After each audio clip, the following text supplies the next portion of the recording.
ਪੁਕਾਰ ਟੀਵੀ ਤੇ ਸਵਾਗਤ।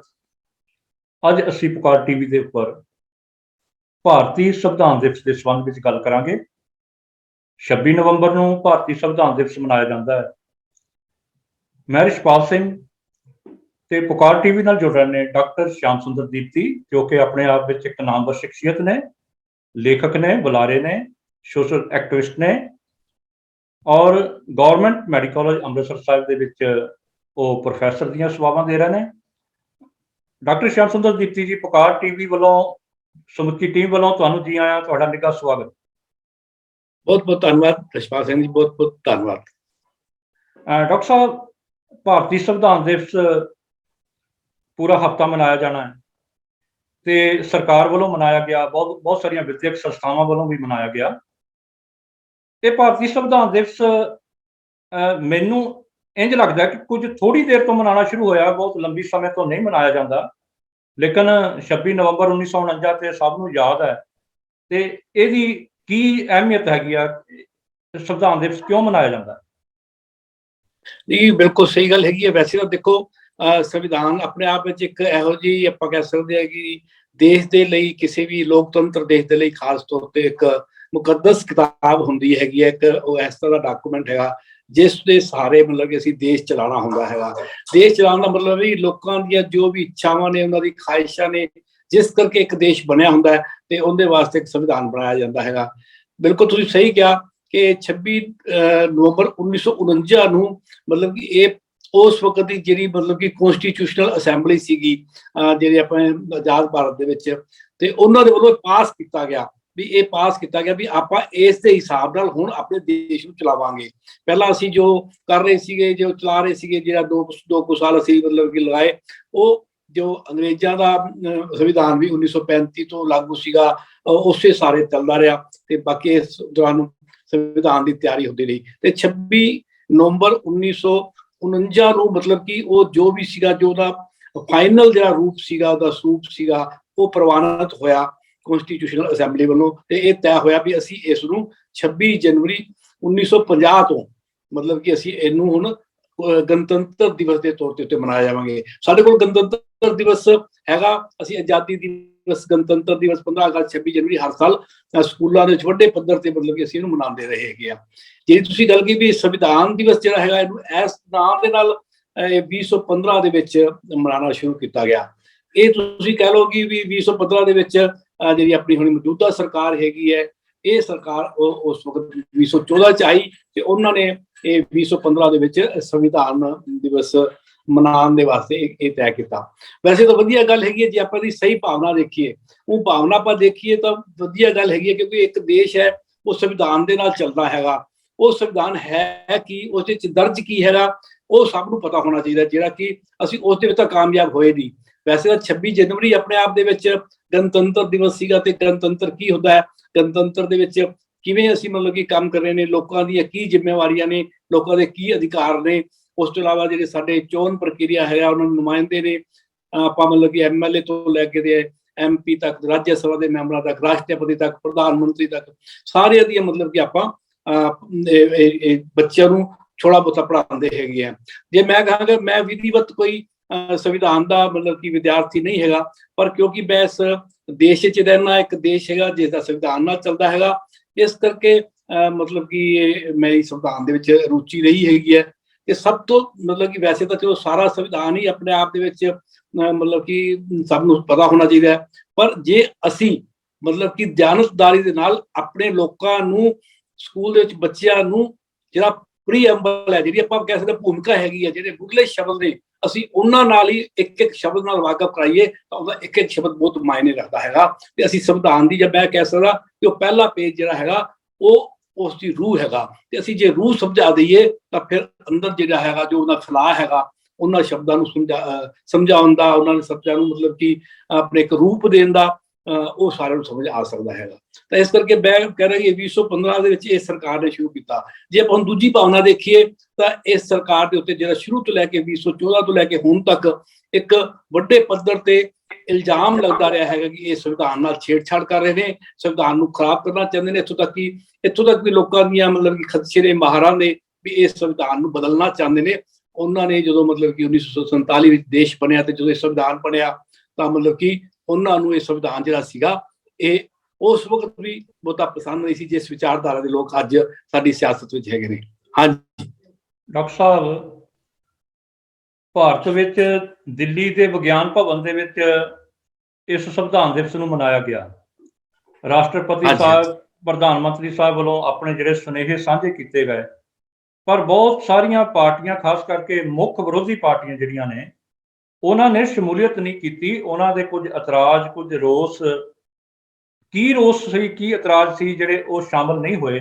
ਉਹ ਕੀ ਉਹ ਮਹਿਸੂਸ ਕਰਦੇ ਨੇ ਕਿ ਸੰਵਿਧਾਨ ਨਾਲ ਕਿਤੇ ਨਾ ਕਿਤੇ ਬੇਇਨਸਾਫੀ ਹੋ ਰਹੀ ਆ ਜਾਂ ਉਹਦਾ ਸਤਿਕਾਰ ਨਹੀਂ ਹੋ ਰਿਹਾ? ਕੀ ਕਾਰਨ ਹੈ? ਜਿਹੜੀ ਗੱਲ ਮੈਂ ਪਹਿਲਾਂ ਹੀ ਕਹੀ ਵੀ ਇਹੀ ਗੱਲ ਹੈਗੀ ਆ ਵੀ ਇੱਕ ਪਾਸੇ ਤਾਂ ਇਹਨਾਂ ਨੇ ਸੰਵਿਧਾਨ ਦਿਵਸ ਨੂੰ ਇੱਕ ਮਤਲਬ ਕਿ ਲੀਗਲ ਡੇ ਡਿਕਲੇਅਰ ਕੀਤਾ ਵੀ ਇਹ ਇੱਕ ਅਸੀਂ ਮਨਾਇਆ ਕਰਾਂਗੇ। ਤੇ ਮੈਂ ਦੇਖਿਆ ਵੀ ਜੇ ਤਾਂ ਇਸਦੀ ਭਾਵਨਾ ਸਮਝੀ ਜਾਂਦੀ ਤਾਂ ਮੈਂ ਗੱਲ ਕਰਦਾ ਵੀ ਜਿਹੜਾ ਲੋਕਤੰਤਰ ਹੈਗਾ ਸਾਡਾ, ਲੋਕਤੰਤਰ ਦਾ ਅਸੀਂ ਸ਼ੁਰੂਆਤ ਕਰ ਲਈ, ਅਸੀਂ ਅਪਣਾ ਲਿਆ 1947 ਦੇ ਵਿੱਚ ਜਦੋਂ ਅਸੀਂ ਦੇਸ਼ ਆਜ਼ਾਦ ਹੋਇਆ ਤੇ ਅਸੀਂ ਸੋਚਿਆ ਕਿ ਅਸੀਂ ਲੋਕਤੰਤਰੀ ਤਰੀਕੇ ਦੇ ਨਾਲ ਇਹ ਦੇਸ਼ ਚਲਾਵਾਂਗੇ ਤੇ ਲੋਕਤੰਤਰ ਦੇ ਚਲਾਉਣ ਦੇ ਲਈ ਸਾਨੂੰ ਸੰਵਿਧਾਨ ਚਾਹੀਦਾ ਸੀਗਾ। ਉਹ ਸੰਵਿਧਾਨ ਦੀ ਅਸੀਂ ਤਿਆਰੀ ਕਰਨੀ ਸੀਗੀ, ਉਹਦੀ ਕਮੇਟੀ ਬਣੀ ਗਈ ਜਿਹਦੇ ਮਤਲਬ ਕਿ ਆਪਾਂ ਬੜੇ ਮਾਣ ਨਾਲ, ਇੱਜ਼ਤ ਦੇ ਨਾਲ ਆਪਾਂ ਅੰਬੇਦਕਰ ਸਾਹਿਬ ਦਾ ਨਾਮ ਲੈਂਦੇ ਹਾਂ, ਜਿਹਨੂੰ ਆਪਾਂ ਕਹਿੰਦੇ ਕਿ ਉਹ ਇਸ ਮਤਲਬ ਕਿ ਸੰਵਿਧਾਨ ਦੇ ਪਿਤਾਮਾ ਹੈਗੇ ਹੈ, ਫਾਦਰ ਆਫ ਦਾ ਕਨਸਟੀਟਿਊਸ਼ਨ। ਤੇ ਉਹ ਇੱਕ ਕਮੇਟੀ ਸੀਗੀ, 7 ਮੈਂਬਰੀ ਕਮੇਟੀ ਸੀਗੀ, ਉਹਨਾਂ ਨੇ ਲਗਾਤਾਰ ਇਹਦੇ ਤੇ ਕੰਮ ਕੀਤਾ ਤੇ ਅਸੀਂ ਇੱਕ ਸੰਵਿਧਾਨ ਤਿਆਰ ਕੀਤਾ। ਤੇ ਇਹ ਸੰਵਿਧਾਨ ਤਿਆਰ ਕਰਨਾ ਤੇ ਉਸ ਹਿਸਾਬ ਨਾਲ ਚੱਲਦਾ, ਪੂਰਾ ਇੱਕ ਦੇਸ਼ ਜਿਹੜਾ ਸੀਗਾ ਉਹਦੇ ਹਿਸਾਬ ਨਾਲ ਚੱਲਦਾ। ਪਰ ਅਸੀਂ ਦੇਖ ਸਕਦੇ ਹਾਂ ਕਿ 2014 ਤੋਂ ਜਿਹੜੇ ਖਦਸ਼ੇ ਤੁਸੀਂ ਮਤਲਬ ਕਿ ਹੁਣ ਜ਼ਾਹਰ ਕਰ ਰਹੇ ਹੋ, ਜਿਹੜੇ ਹੁਣ ਖੁੱਲ ਕੇ ਸਾਹਮਣੇ ਮਤਲਬ ਕਿ ਵਿਰੋਧੀ ਪਾਰਟੀਆਂ ਨੇ ਮਤਲਬ ਕਿ ਇਸ ਦਿਵਸ ਮਨਾਉਣ ਦੇ ਮੌਕੇ ਤੇ ਜ਼ਾਹਰ ਕੀਤੇ ਨੇ, ਪਰ ਅਸੀਂ ਆਪ ਹਰੇਕ ਇੱਕ ਆਮ ਆਦਮੀ 2014 ਤੋਂ ਲੈ ਕੇ ਤੇ ਹੁਣ 2022 ਸ਼ੁਰੂ ਹੋਣ ਵਾਲਾ ਹੈਗਾ ਵੀ ਇਹਨਾਂ ਮਤਲਬ ਕਿ 70 ਸਾਲਾਂ ਦੇ ਵਿੱਚ ਮਹਿਸੂਸ ਕੀਤਾ ਹੈਗਾ ਵੀ ਸੰਵਿਧਾਨ ਨੂੰ ਹੌਲੀ ਹੌਲੀ ਜਿਹੜੀ ਹੈਗੀ ਉਹਦੀ ਭਾਵਨਾਵਾਂ ਨੂੰ, ਜਿਹੜੀ ਉਸਦੀ ਰੂਹ ਹੈਗੀ ਉਸ ਨੂੰ ਤੋੜਨ ਦੀ ਕੋਸ਼ਿਸ਼ ਕੀਤੀ ਹੈਗੀ ਹੈ। ਆਪਾਂ ਦੇਖ ਲਈ ਵੀ ਜੇ ਮੈਂ ਤੁਹਾਨੂੰ ਕਹਿੰਦਾ ਕਿ ਜੇ ਪਹਿਲਾ ਸਫਾ ਹੈਗਾ, ਪਹਿਲੇ ਸਫੇ ਦੇ ਵਿੱਚ 4 ਸ਼ਬਦ ਬੜੇ ਮੋਟੇ ਬੋਲਡ ਅੱਖਰਾਂ ਦੇ ਵਿੱਚ ਮਤਲਬ ਕਿ ਚਾਹੇ ਉਹ ਇੰਗਲਿਸ਼ ਚ ਨੇ ਚਾਹੇ ਉਹਨੂੰ ਪੰਜਾਬੀ ਚ ਕਰ ਲਓ ਤਾਂ ਉਹ ਬੜੇ ਮੋਟੇ ਤਰੀਕੇ ਨਾਲ ਲਿਖੇ ਹੋਏ ਨੇ। ਸਭ ਤੋਂ ਪਹਿਲਾਂ ਉਹਦੇ ਵਿੱਚ ਹੈਗਾ ਜਸਟਿਸ। ਜਸਟਿਸ ਦਾ ਮਤਲਬ ਹੈਗਾ ਕਿ ਸਭ ਨੂੰ ਇਨਸਾਫ ਮਿਲੇਗਾ। ਇਸ ਉਹਦੇ ਵਿੱਚ ਹੈਗਾ ਵੀ ਦਾ ਪੀਪਲ ਆਫ ਇੰਡੀਆ। ਸ਼ੁਰੂਆਤ ਇੱਥੋਂ ਹੁੰਦੀ ਹੈ ਕਿ ਅਸੀਂ ਭਾਰਤ ਦੇ ਦੇਸ਼ ਦੇ ਵਾਸੀ ਸਾਰੇ ਅੱਜ ਭਾਰਤ ਨੂੰ ਬਣਾਉਣ ਜਾ ਰਹੇ ਹਾਂ ਤੇ ਅਸੀਂ ਆਪਣੇ ਲੋਕਾਂ ਨੂੰ, ਸਾਰੇ ਕਹਿ ਰਹੇ ਵੀ ਸਾਰੇ, ਇਹ ਨਹੀਂ ਕਿ ਵੀ ਪ੍ਰਧਾਨ ਮੰਤਰੀ ਜਾਂ ਪ੍ਰੈਜ਼ੀਡੈਂਟ ਆਫ ਇੰਡੀਆ ਇਹ ਕਮਿਟਮੈਂਟ ਦੇ ਰਿਹਾ ਹੈਗਾ, ਵੀ ਦਾ ਪੀਪਲ ਆਫ ਇੰਡੀਆ, ਅਸੀਂ ਸਾਰੇ ਲੋਕ, ਯਾਨੀ ਕਿ ਸਾਰੇ ਅੱਜ ਜੇ ਆਪਾਂ ਤਰੀਕੇ ਚ ਕਹੀਏ ਅਸੀਂ 135 ਲੋਕ ਆਪਣਾ ਇੱਕ ਦੇਸ਼ ਬਣਾਉਣ ਜਾ ਰਹੇ ਹਾਂ ਜਿਸ ਦੇ ਤਹਿਤ ਅਸੀਂ ਆਪਣੇ ਲੋਕਾਂ ਨੂੰ ਇਹ ਮਤਲਬ ਕਿ ਵਾਅਦੇ ਕਰ ਰਹੇ ਹਾਂ ਜਾਂ ਸੁੱਖ ਦੇਵਾਂਗੇ ਜਾਂ ਇਹ ਸਹੂਲਤਾਂ ਦੇਵਾਂਗੇ ਜਾਂ ਇਹ ਮਤਲਬ ਕਿ ਲੋਕਾਂ ਦੇ ਹਿੱਸੇ ਆਊਗਾ। ਨੰਬਰ 1 ਤੇ ਹੈ ਇਨਸਾਫ, ਵੀ ਸਭ ਨੂੰ ਇਨਸਾਫ ਮਿਲੂਗਾ। ਨੰਬਰ 2 ਤੇ ਇਨਸਾਫ ਨਾਲ ਜੁੜੀ ਹੋਈ ਗੱਲ ਹੈਗੀ ਹੈ ਵੀ ਉਹਨਾਂ ਨੂੰ ਮਤਲਬ ਕਿ ਆਪਾਂ ਕਹਿ ਸਕਦੇ ਕਿ ਸਭ ਨੂੰ ਮਤਲਬ ਕਿ ਆਜ਼ਾਦੀ ਹੋਗੀ। ਆਜ਼ਾਦ ਭਾਰਤ ਦਾ ਸਿਰਫ ਇੱਕ ਅਸੀਂ ਆਜ਼ਾਦ ਹੋ ਗਏ। ਆਜ਼ਾਦੀ ਕਿਹੋ ਜਿਹੀ ਹੋਗੀ, ਇਹ ਸੰਕਲਪ ਅਸੀਂ ਜਦੋਂ ਆਜ਼ਾਦੀ ਲੈ ਰਹੇ ਸੀ ਉਦੋਂ ਵੀ ਸੀਗਾ। ਦੂਜਾ ਸ਼ਬਦ ਹੈਗਾ ਲਿਬਰਟੀ, ਵੀ ਲੋਕਾਂ ਨੂੰ ਲਿਬਰਟੀ ਹੋਗੀ। ਨੰਬਰ 3 ਤੇ ਜਦੋਂ ਆਪਾਂ ਲਿਬਰਟੀ ਦੀ ਗੱਲ ਕਰਨ ਤੋਂ ਬਾਅਦ ਆਨੇ ਫਿਰ ਹੋਊਗਾ ਬਰਾਬਰੀ, ਵੀ ਸਾਰਿਆਂ ਦੇ ਵਾਸਤੇ ਬਰਾਬਰੀ ਹੋਗੀ। ਇਹ 3 ਸ਼ਬਦ ਬੜੇ ਮਹੱਤਵਪੂਰਨ ਨੇ ਵੀ ਸਾਰਿਆਂ ਦੇ ਵਾਸਤੇ। ਅੱਛਾ, ਬਰਾਬਰੀ ਦਾ ਮਤਲਬ ਅੱਗੋਂ ਅੱਗੋਂ ਐਕਸਪਲੇਨ ਕੀਤਾ ਗਿਆ ਪ੍ਰੀਐਮਬਲ ਦੇ ਵਿੱਚ ਹੀ, ਇਹ ਦੱਸਿਆ ਗਿਆ ਕਿ ਬਰਾਬਰੀ ਦਾ ਕੀ ਮਤਲਬ ਹੋਊਗਾ ਵੀ ਬਰਾਬਰ ਦੇ ਮੌਕੇ ਮਿਲਣਗੇ ਸਾਰਿਆਂ ਨੂੰ, ਬਰਾਬਰ ਦੀ ਅਪੋਰਚੁਨਿਟੀਜ਼ ਮਿਲਣਗੀਆਂ, ਇੱਕੋ ਜਿਹਾ ਮਾਹੌਲ ਮਿਲੂਗਾ। ਸਾਰੇ ਆਪਣੇ ਜੋ ਸੁਪਨੇ ਨੇ, ਆਪਣੀਆਂ ਜਿਹੜੀਆਂ ਉਹ ਜੋ ਕਰਨਾ ਚਾਹੁੰਦੇ ਨੇ ਉਸ ਹਿਸਾਬ ਨਾਲ ਉਹਨਾਂ ਨੂੰ ਬਰਾਬਰ ਮੌਕੇ ਮਿਲਣਗੇ। ਉਸ ਦੇਸ਼ ਦੇ ਵਿੱਚ ਸਾਰਿਆਂ ਨੂੰ ਇਨਸਾਫ ਮਿਲੂਗਾ ਤੇ ਸਾਰਿਆਂ ਨੂੰ ਆਜ਼ਾਦੀ ਹੋਊਗੀ ਆਪਣੀ ਗੱਲ ਕਹਿਣ ਦੀ, ਆਪਣਾ ਸੰਵਾਦ ਰਚਾਉਣ ਦੀ। ਇਹ ਤਾਨਾਸ਼ਾਹੀ ਜਾਂ ਰਾਜਾਸ਼ਾਹੀ ਵਾਲਾ ਮਾਹੌਲ ਨਹੀਂ ਹੋਊਗਾ ਜੋ ਕਿ ਅਸੀਂ ਪਿਛਲੇ ਤਕਰੀਬਨ ਆਪਾਂ ਕਹਿ ਸਕਦੇ ਹਾਂ ਕਿ ਆਜ਼ਾਦੀ ਤੋਂ ਪਹਿਲਾਂ 1200 ਸਾਲ ਹੰਡਾਇਆ ਹੈਗਾ। ਉਹ ਚਾਹੇ ਮੁਗਲਾਂ ਦਾ ਸੀ, ਚਾਹੇ ਉਹ ਮਤਲਬ ਕਿ ਹਿੰਦੂ ਰਾਜਿਆਂ ਦਾ ਸੀ, ਤੇ ਚਾਹੇ ਉਹ ਅੰਗਰੇਜ਼ਾਂ ਦਾ ਸੀ। ਇਹ ਸਾਡੇ ਕੋਲ 1200 ਸਾਲ ਦੀ ਇੱਕ ਤਰ੍ਹਾਂ ਦੀ ਤਾਨਾਸ਼ਾਹੀ ਜਾਂ ਰਾਜਾਸ਼ਾਹੀ ਸੀਗੀ। ਲੋਕਤੰਤਰ ਅਸੀਂ ਚੁਣਿਆ ਮਤਲਬ ਕਿ। ਤਾਂ ਇਹ ਤੀਜਾ ਸ਼ਬਦ ਹੈਗਾ। ਚੌਥਾ ਸ਼ਬਦ ਹੈਗਾ ਭਾਈਚਾਰਾ। ਭਾਈ ਭਾਈਚਾਰਾ ਹੋਊਗਾ ਸਾਰਿਆਂ ਦੇ ਵਿੱਚ, ਸਾਰੇ ਮਿਲ ਜੁਲ ਕੇ ਰਹਿਣਗੇ। ਇਹ ਸਾਰੇ ਸ਼ਬਦਾਂ ਦਾ ਮੈਂ ਤੁਹਾਨੂੰ ਕਿਹਾ ਸੀ ਵੀ ਇਹ ਰੂਹ ਹੈਗੀ ਆ। ਸਾਨੂੰ ਇਹ ਸ਼ਬਦ ਲਿਖਣੇ ਕਿਉਂ ਪਏ, ਯਾਨੀ ਕਿ ਦੇਖੋ ਸਾਰਿਆਂ ਨੂੰ ਇੱਕ ਜ਼ਿੰਦਗੀ 'ਚ ਇਨਸਾਫ ਚਾਹੀਦਾ ਹੈਗਾ। ਪਹਿਲੀ ਗੱਲ ਮੈਂ ਕਹਿੰਦਾ ਜੇ ਸਭ ਨੂੰ ਇਨਸਾਫ ਮਿਲੇ, ਬਾਕੀ 3 ਸ਼ਬਦ ਆਪਣੇ ਆਪ ਹੀ ਉੱਥੇ ਮਹੱਤਵਪੂਰਨ ਤੌਰ ਤਰੀਕੇ ਨਾਲ ਆਪੇ ਮਿਲ ਜਾਂਦੇ ਨੇ। ਜੇ ਸਭ ਨੂੰ ਪਤਾ ਹੋਵੇ ਕਿ ਮੈਂ ਜੋ ਇੱਥੇ ਰਹਿ ਰਿਹਾ ਮੈਨੂੰ ਇਨਸਾਫ ਮਿਲੂਗਾ, ਮੈਂ ਕੋਈ ਗੱਲ ਕਰੂੰਗਾ, ਮੈਂ ਆਪਣੀ ਗੱਲ ਕਹਿ ਰਿਹਾ ਹੈਗਾ, ਚੰਗੀ ਜਾਂ ਮਾੜੀ ਜਾਂ ਬੁਰੀ ਜੋ ਵੀ ਹੋਊਗਾ, ਮੈਂ ਆਪਣੀ ਜਾ ਕੇ ਗੱਲ ਰੱਖੂੰਗਾ, ਦੱਸੂੰਗਾ ਕਿ ਮੈਂ ਇਹ ਗੱਲ ਕਿਉਂ ਕਹੀ, ਮੈਨੂੰ ਇਨਸਾਫ ਮਿਲੂਗਾ। ਉਸੇ ਤਰੀਕੇ ਨਾਲ ਮੈਨੂੰ ਆਜ਼ਾਦੀ ਹੈਗੀ ਹੈ, ਉਸ ਤਰੀਕੇ ਦੇ ਨਾਲ ਮਤਲਬ ਕਿ ਮੇਰੀ ਬਰਾਬਰੀ ਹੈਗੀ ਹੈ ਵੀ ਮੈਂ ਮਤਲਬ ਕਿ ਕਿਤੇ ਵੀ ਐਡਮਿਸ਼ਨ ਲੈਣੀ ਹੈ, ਕਿਤੇ ਕੋਈ ਨੌਕਰੀ ਲੈਣੀ ਹੈ, ਮੇਰੇ ਨਾਲ ਬਰਾਬਰੀ ਹੋਊਗੀ, ਉੱਥੇ ਮੇਰੇ ਨਾਲ ਇਨਸਾਫ ਹੋਊਗਾ, ਮੈਨੂੰ ਨੌਕਰੀ ਮਿਲੂਗੀ, ਮੇਰੇ ਨਾਲ ਵਿਤਕਰਾ ਨਹੀਂ ਹੋਊਗਾ। ਭਾਈਚਾਰੇ ਦਾ ਮਤਲਬ ਇਹ ਹੈ ਕਿ ਹਿੰਦੁਸਤਾਨ ਦੁਨੀਆ ਦਾ ਉਹ ਖਿੱਤਾ ਹੈਗਾ, ਅੱਜ ਵੀ ਆਪਾਂ ਕਹਿ ਸਕਦੇ ਹਾਂ, ਜਿੱਥੇ ਸਭ ਤੋਂ ਵੱਧ ਧਰਮ ਹੈਗੇ ਨੇ, ਸਭ ਤੋਂ ਵੱਧ ਜਾਤਾਂ ਹੈਗੀਆਂ ਨੇ, ਸਭ ਤੋਂ ਵੱਧ ਭਾਸ਼ਾਵਾਂ ਹੈਗੀਆਂ ਨੇ, ਸਭ ਤੋਂ ਵੱਧ ਸੱਭਿਆਚਾਰ ਹੈਗੇ ਨੇ। ਤੇ ਅਸੀਂ ਬੜੇ ਲੰਮੇ ਸਮੇਂ ਤੋਂ ਇੱਥੇ ਇਕੱਠੇ ਹੋ ਕੇ ਮਤਲਬ ਕਿ ਰਹਿੰਦੇ ਰਹੇ ਹੈਗੇ ਆ। ਪਰ ਵਿੱਚੋਂ ਜਿਵੇਂ ਮੁਗਲਾਂ ਦਾ ਰਾਜ ਸੀ, ਚਾਹੇ ਅੰਗਰੇਜ਼ਾਂ ਦਾ ਰਾਜ ਸੀ, ਭਾਈਚਾਰਕ ਸਾਂਝ ਵੀ ਰਹੀ ਹੈਗੀ ਹੈ, ਤੇ ਵਿੱਚੋਂ ਦੀ ਧਰਮ ਨੂੰ ਲੈ ਕੇ ਲੋਕੀ ਜਿਸ ਤਰ੍ਹਾਂ ਮਤਲਬ ਕਿ ਆਪਣੇ ਹਿਸਾਬ ਨਾਲ ਪੇਸ਼ ਆਉਂਦੇ ਨੇ, ਤਾਂ ਮਤਲਬ ਕਿ ਉਹ ਵੀ ਹੁੰਦਾ ਰਿਹਾ। ਪਰ ਫਿਰ ਵੀ ਅਸੀਂ ਇੱਕ ਗਰੰਟੀ ਦਿੱਤੀ ਵੀ ਅਸੀਂ ਸਾਰੇ ਮਿਲ ਜੁਲ ਕੇ ਰਹਾਂਗੇ, ਇਹ ਸਾਡਾ ਭਾਈਚਾਰਾ। ਇਹ 4 ਸ਼ਬਦਾਂ ਦੀ ਭਾਵਨਾ ਹੈਗੀ। ਹੁਣ ਆਪਾਂ ਜੇ ਇਹਨਾਂ ਨੂੰ ਆਪਣਾ 2014 ਤੋਂ ਲੈ ਕੇ ਹੁਣ ਤੱਕ ਦੇਖੀਏ ਤਾਂ ਤੁਹਾਨੂੰ ਚਾਰੇ ਜਿਹੜੇ ਸ਼ਬਦ ਨੇ ਉਹਦੇ ਚ ਅਸੀਂ ਬਹੁਤ ਸਾਰੇ ਇਨਸੀਡੈਂਟ ਗਿਣ ਸਕਦੇ ਆ। ਚਾਹੇ ਉਹ ਮਤਲਬ ਕਿ ਦੇਖੋ ਵੀ ਕਸ਼ਮੀਰ ਦੇ ਵਿੱਚ 370 ਵਾਲੀ ਧਾਰਾ ਹੈਗੀ ਹੈ, ਚਾਹੇ ਉਹ ਜਿਹੜਾ ਹੈਗਾ CAA ਦਾ ਕਾਨੂੰਨ ਹੈਗਾ, UAPA ਹੈਗਾ, ਇਹ ਸਾਰੇ ਜੋ ਹੌਲੀ ਹੌਲੀ 2014 ਤੋਂ ਲੈ ਕੇ ਅੱਜ ਤੱਕ ਜੋ ਕਾਨੂੰਨ ਬਣੇ ਨੇ, ਜਿਸ ਤਰੀਕੇ ਨਾਲ ਲੋਕਾਂ ਨਾਲ ਪੇਸ਼ ਆਇਆ। ਅਸੀਂ ਜੇ ਦੇਖਿਆ ਕਿ ਆਪਣੀ ਲਿੰਚਿੰਗ ਹੋ ਰਹੀ ਹੈਗੀ ਹੈ, ਖਾਸ ਮਤਲਬ ਕਿ ਜਿਹੜਾ ਤਬਕਾ ਹੈਗਾ ਉਹਨੂੰ ਨਿਸ਼ਾਨਾ ਬਣਾ ਕੇ ਮਤਲਬ ਕਿ ਉਹਦੇ ਉੱਤੇ ਤਸ਼ੱਦਦ ਹੋ ਰਹੀ ਹੈਗੀ ਹੈ। ਇਹ ਸਾਰੀਆਂ ਜਿਹੜੀਆਂ ਚੀਜ਼ਾਂ ਨੇ, ਇਹ ਸਾਨੂੰ ਜਿਹੜੇ ਮੁੱਖ ਪਹਿਲੇ ਪੰਨੇ ਤੇ ਹੀ ਲਿਖੀ ਹੋਈ ਚੀਜ਼ਾਂ ਨੇ, ਉਹ ਉਹਦੇ ਵਿੱਚ ਸਾਫ਼ ਤੌਰ ਤੇ ਨਜ਼ਰ ਆਉਂਦੀ ਹੈਗੀ ਹੈ ਵੀ ਉਹਦੇ ਵਿੱਚ ਵੀ ਇਹ ਚਾਰੇ ਚੀਜ਼ਾਂ ਜਿਹੜੀਆਂ ਨੇ ਉਹ ਹੌਲੀ ਹੌਲੀ ਉਹ ਮਤਲਬ ਕਿ ਤੋੜੀਆਂ ਜਾ ਰਹੀਆਂ ਨੇ, ਬਰਬਾਦ ਕੀਤੀਆਂ ਜਾ ਰਹੀਆਂ ਨੇ। ਤੇ ਦੂਜੀ ਜਿਹੜੀ ਮੈਂ ਗੱਲ ਕਹਾਂਗੀ, ਸੰਵਿਧਾਨ ਦੇ ਸਭ ਤੋਂ ਵੱਡੀ ਜਿਹੜੀ ਗੱਲ ਸੀਗੀ, ਜਿਸ ਤਰ੍ਹਾਂ ਮੈਂ ਕਿਹਾ ਵੀ ਇਹ ਸਾਡਾ ਇੱਕ ਦੇਸ਼ ਹੈਗਾ ਜਿੱਥੇ ਸਭ ਤੋਂ ਵੱਧ ਸੱਭਿਆਚਾਰ ਦੇ, ਤੁਸੀਂ ਕਸ਼ਮੀਰ ਤੋਂ ਲੈ ਕੇ ਤੇ ਕੰਨਿਆ ਕੁਮਾਰੀ ਤੱਕ ਜਿੱਥੋਂ ਟੱਪਦੇ ਹੋ, ਜਿੰਨੀਆਂ ਆਪਾਂ ਹੁਣ ਸਟੇਟਾਂ ਕਹਿੰਦੇ ਹੈਗੇ ਵੀ ਜਿੰਨੀਆਂ ਵੀ ਸਟੇਟਾਂ ਨੇ, ਸਟੇਟਾਂ ਬਣਾਉਣ ਦਾ ਵੀ ਆਧਾਰ ਸੀਗਾ ਵੀ ਸਟੇਟਾਂ ਦਾ ਆਧਾਰ ਸੱਭਿਆਚਾਰਕ ਆਧਾਰ ਸੀਗਾ, ਬੋਲੀ ਸੀਗੀ, ਕਿਉਂਕਿ ਬੋਲੀ ਸਾਡੀ ਸੱਭਿਆਚਾਰ ਦਾ ਇੱਕ ਬਹੁਤ ਮਹੱਤਵਪੂਰਨ ਹਿੱਸਾ ਹੈਗਾ। ਉਹਦੇ ਆਧਾਰ ਤੇ ਸੂਬੇ ਬਣਾਏ ਗਏ। ਤੁਸੀਂ ਕੱਲੀ ਬੋਲੀ ਨਹੀਂ ਹੈਗੀ, ਖਾਣ ਪੀਣ ਪਹਿਨਣ ਜਿਹੜਾ ਹੈਗਾ ਸਾਡਾ ਸਾਰਿਆਂ ਦਾ ਵੱਖਰਾ ਹੈਗਾ। ਤਾਂ ਉਸ ਦੇ ਆਧਾਰ ਤੇ ਮਤਲਬ ਕਿਹਾ ਵੀ ਹਰੇਕ ਬੰਦਾ ਆਪਣੇ ਵੱਖਰੇ ਸੂਬੇ ਦੇ ਵਿੱਚ ਮਤਲਬ ਕੀ ਰਹੂਗਾ, ਉਹ ਆਪਣੇ ਆਪ ਪ੍ਰਫੁੱਲਤ ਹੋ ਸਕੂਗਾ, ਉਹਨੂੰ ਇੱਕ ਆਜ਼ਾਦੀ ਹੋਊਗੀ ਆਪਣੇ ਧਰਮ ਦੀ, ਆਪਣੇ ਸੱਭਿਆਚਾਰ ਦੀ, ਆਪਣੇ ਰੀਤੀ ਰਿਵਾਜਾਂ ਨੂੰ ਮਤਲਬ ਕਿ ਉਸ ਤਰ੍ਹਾਂ ਪੂਰਾ ਕਰਨ ਦੀ, ਮਨਾਉਣ ਦੀ। ਤੇ ਅਸੀਂ ਉਹ ਦੇਖ ਰਹੇ ਹੈਗੇ ਵੀ ਜਿਹੜਾ ਮਤਲਬ ਇੱਕ ਇਹਦੇ ਇਹਦੇ ਨਾਲ ਜਿਹੜੀ ਗੱਲ ਜੁੜੀ ਹੈ ਵੀ ਸੂਬੇ ਬਣਾਏ, ਵੀ ਸੂਬਿਆਂ ਦੇ ਇੱਕ ਅਧਿਕਾਰ ਨੇ, ਸੂਬੇ ਇਹ ਕੰਮ ਕਰਨਗੇ, ਇੱਕ ਕੇਂਦਰ ਹੋਊਗਾ ਸਾਰਿਆਂ ਦੇ ਉੱਪਰ। ਕੇਂਦਰ ਦੇ ਕੋਲ 4 ਕੰਮ ਸੀਗੇ ਵੀ ਇੱਕ ਕਮਿਊਨੀਕੇਸ਼ਨ ਆਪਸ ਦੇ ਵਿੱਚ ਸਾਰੇ ਸੂਬਿਆਂ ਨੂੰ ਜੋੜ ਕੇ ਰੱਖਣਾ, ਚਾਹੇ ਉਹ ਰੇਲ ਹੈ, ਚਾਹੇ ਹਵਾਈ ਜਹਾਜ਼ ਹੈ, ਚਾਹੇ ਉਹ ਟੈਲੀਫੋਨ ਰਾਹੀਂ ਕਮਿਊਨੀਕੇਸ਼ਨ ਹੈਗੀ ਹੈ। ਇਹ ਸੀਗਾ ਇੱਕ ਵੀ ਸਰਹੱਦਾਂ ਨੂੰ ਬਚਾ ਕੇ ਰੱਖਣਾ, ਉਹ ਜਿਹੜਾ ਹੈਗਾ ਡਿਫੈਂਸ ਜਿਹੜਾ ਸੀਗਾ ਉਹ ਮਤਲਬ ਕਿ ਸਰਕਾਰ ਕੋਲ ਸੀਗਾ।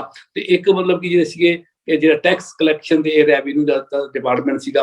4 ਡਿਪਾਰਟਮੈਂਟ, 4 ਚੀਜ਼ਾਂ ਸੀਗੀਆਂ। ਪਰ ਅਸੀਂ ਹੌਲੀ ਹੌਲੀ ਦੇਖ ਸਕਦੇ ਹਾਂ ਕਿ ਵੀ ਹੌਲੀ ਹੌਲੀ ਜਿਹੜਾ ਹੈਗਾ ਕੇਂਦਰ ਨੇ ਰਾਜਾਂ ਦੇ ਹੱਕਾਂ ਨੂੰ ਜਿਵੇਂ ਖੋਇਆ ਹੈਗਾ, ਆਪਣੇ ਕੋਲ ਰੱਖਣ ਦੀ ਮਤਲਬ ਕਿ ਜਿਹੜੀ ਗੱਲ ਹੈਗੀ ਉਹ ਕੀਤੀ ਜਾ ਰਹੀ ਹੈਗੀ ਹੈ। ਆਪਾਂ ਦੇਖ ਸਕਦੇ ਹਾਂ ਕਿ ਖੇਤੀ ਕਾਨੂੰਨ ਦਾ ਬਹੁਤ ਵੱਡਾ ਸਾਰਾ ਹਿੰਦੁਸਤਾਨ ਹੀ ਜਾਣਦਾ, ਕਿ ਸਾਰੀ ਦੁਨੀਆ ਜਾਣਦੀ ਹੈ ਵੀ ਕਿਵੇਂ ਜਿਹੜੇ ਇਹ ਅਧਿਕਾਰ ਸੀਗਾ, ਰਾਜਾਂ ਦਾ ਅਧਿਕਾਰ ਸੀਗਾ, ਤੇ ਇਹ ਰਾਜਾਂ ਦਾ ਅਧਿਕਾਰ ਤੋਂ ਖੋਇਆ ਗਿਆ ਹੈਗਾ।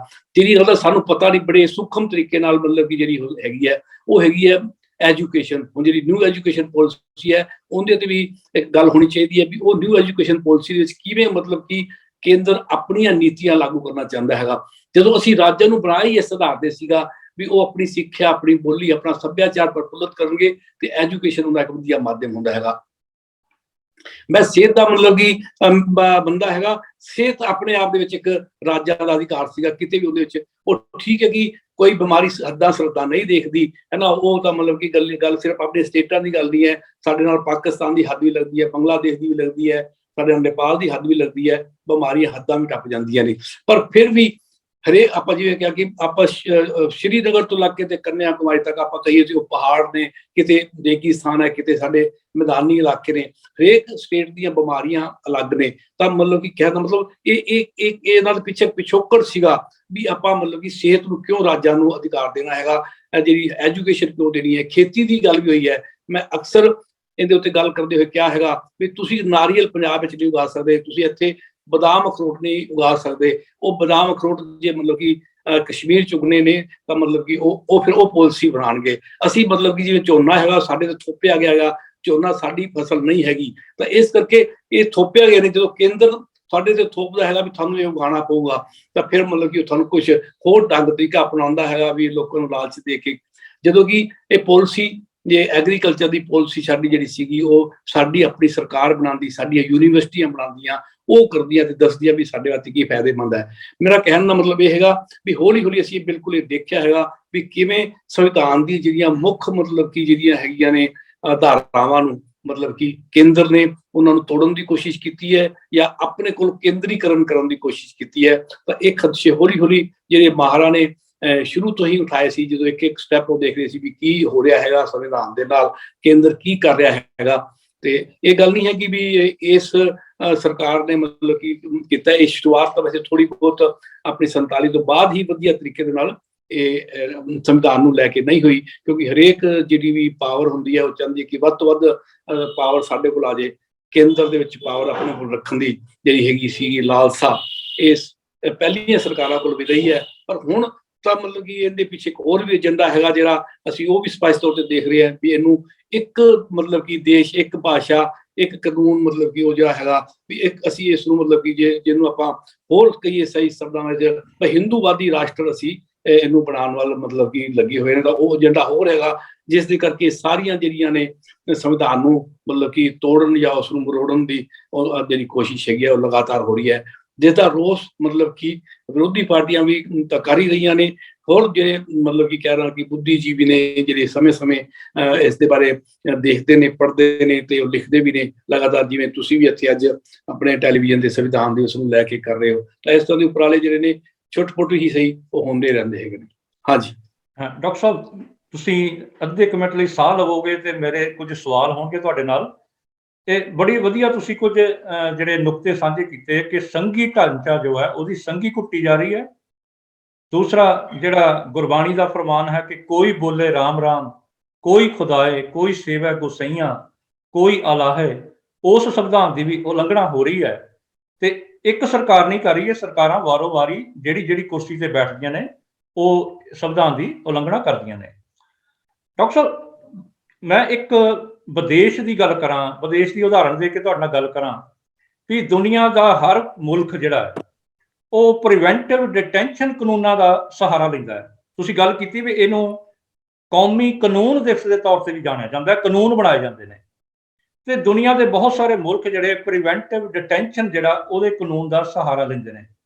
ਅਮਰੀਕਾ ਦੀ ਗੱਲ ਕਰੀਏ, 1798 ਵਿੱਚ ਜਦੋਂ ਸਪੇਨ ਤੋਂ ਆਜ਼ਾਦੀ ਪ੍ਰਾਪਤੀ ਲਈ ਮੁਲਕ ਉਹਨੇ ਕਿਊਬਾ ਦੀ ਮਦਦ ਕੀਤੀ ਹੈ ਤੇ ਬਦਲੇ ਵਿੱਚ ਅਮਰੀਕਾ ਨੇ ਕਿਊਬਾ ਤੋਂ ਗੁਆਟਾਨਾਮੋ ਬੇ ਦੀ ਜਿਹੜੀ ਜਗ੍ਹਾ ਲਈ ਉਸ ਇਲਾਕੇ ਨੂੰ ਪੱਟੇ ਤੇ ਲੈ ਕੇ ਤੇ ਉੱਥੇ ਪ੍ਰੀਵੈਂਟਿਵ ਡਿਟੈਂਸ਼ਨ ਸੈਂਟਰ ਬਣਾਇਆ।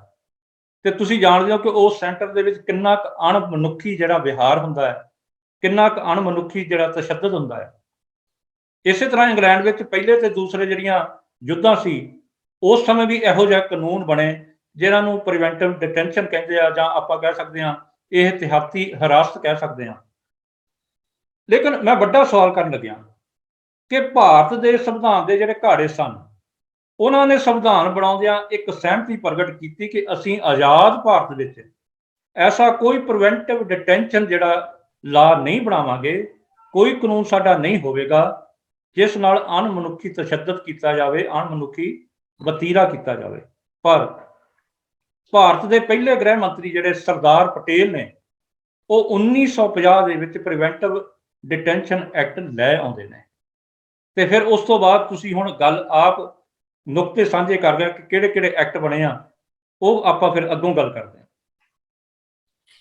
ਨਹੀਂ, ਇਹ ਬਿਲਕੁਲ ਠੀਕ ਹੈਗਾ ਵੀ ਵੈਸੇ ਇਹ ਪਹਿਲਾ ਕਾਨੂੰਨ ਦਿਵਸ ਦੇ ਲਾ ਡੇ ਦੇ ਤੌਰ ਤੇ ਹੀ ਇਹ ਮਨਾਉਂਦੇ ਰਹੇ ਹੈ ਆਪਾਂ।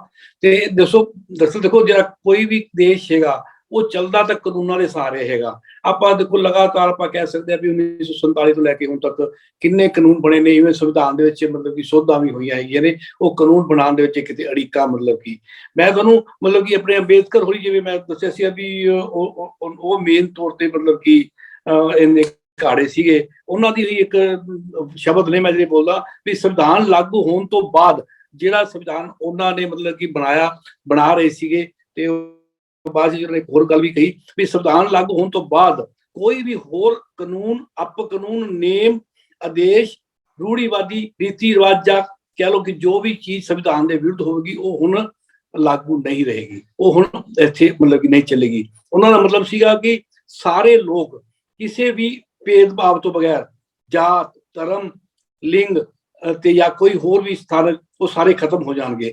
ਮਤਲਬ ਉਹਨਾਂ ਨੇ ਬਾਅਦ ਵਿੱਚ ਇੱਕ ਲਾਈਨ ਇਹ ਵੀ ਕਹੀ ਕਿ ਮਤਲਬ ਇਹਦਾ ਹੈਗਾ ਕਿ ਜਿਹੜੇ ਉੱਚੇ ਸੁੱਖ ਸਹੂਲਤਾਂ ਵਾਲੇ ਲੋਕ ਨੇ ਉਹ ਭੁੰਜਿਆ ਡਿੱਗਣਗੇ। ਤਾਂ ਇਹ ਇੱਕ ਖਦਸ਼ਾ ਨੈਚੁਰਲੀ ਜਦੋਂ ਅਸੀਂ ਇੱਕ ਬਰਾਬਰੀ ਦੀ ਗੱਲ ਸੰਵਿਧਾਨ ਦੇ ਵਿੱਚ ਕਰ ਰਹੇ ਹਾਂ, ਬਰਾਬਰੀ ਦਾ ਮਤਲਬ ਤਾਂ ਹੈਗਾ ਵੀ ਸਾਰੇ ਬਰਾਬਰ ਹੋਣਗੇ।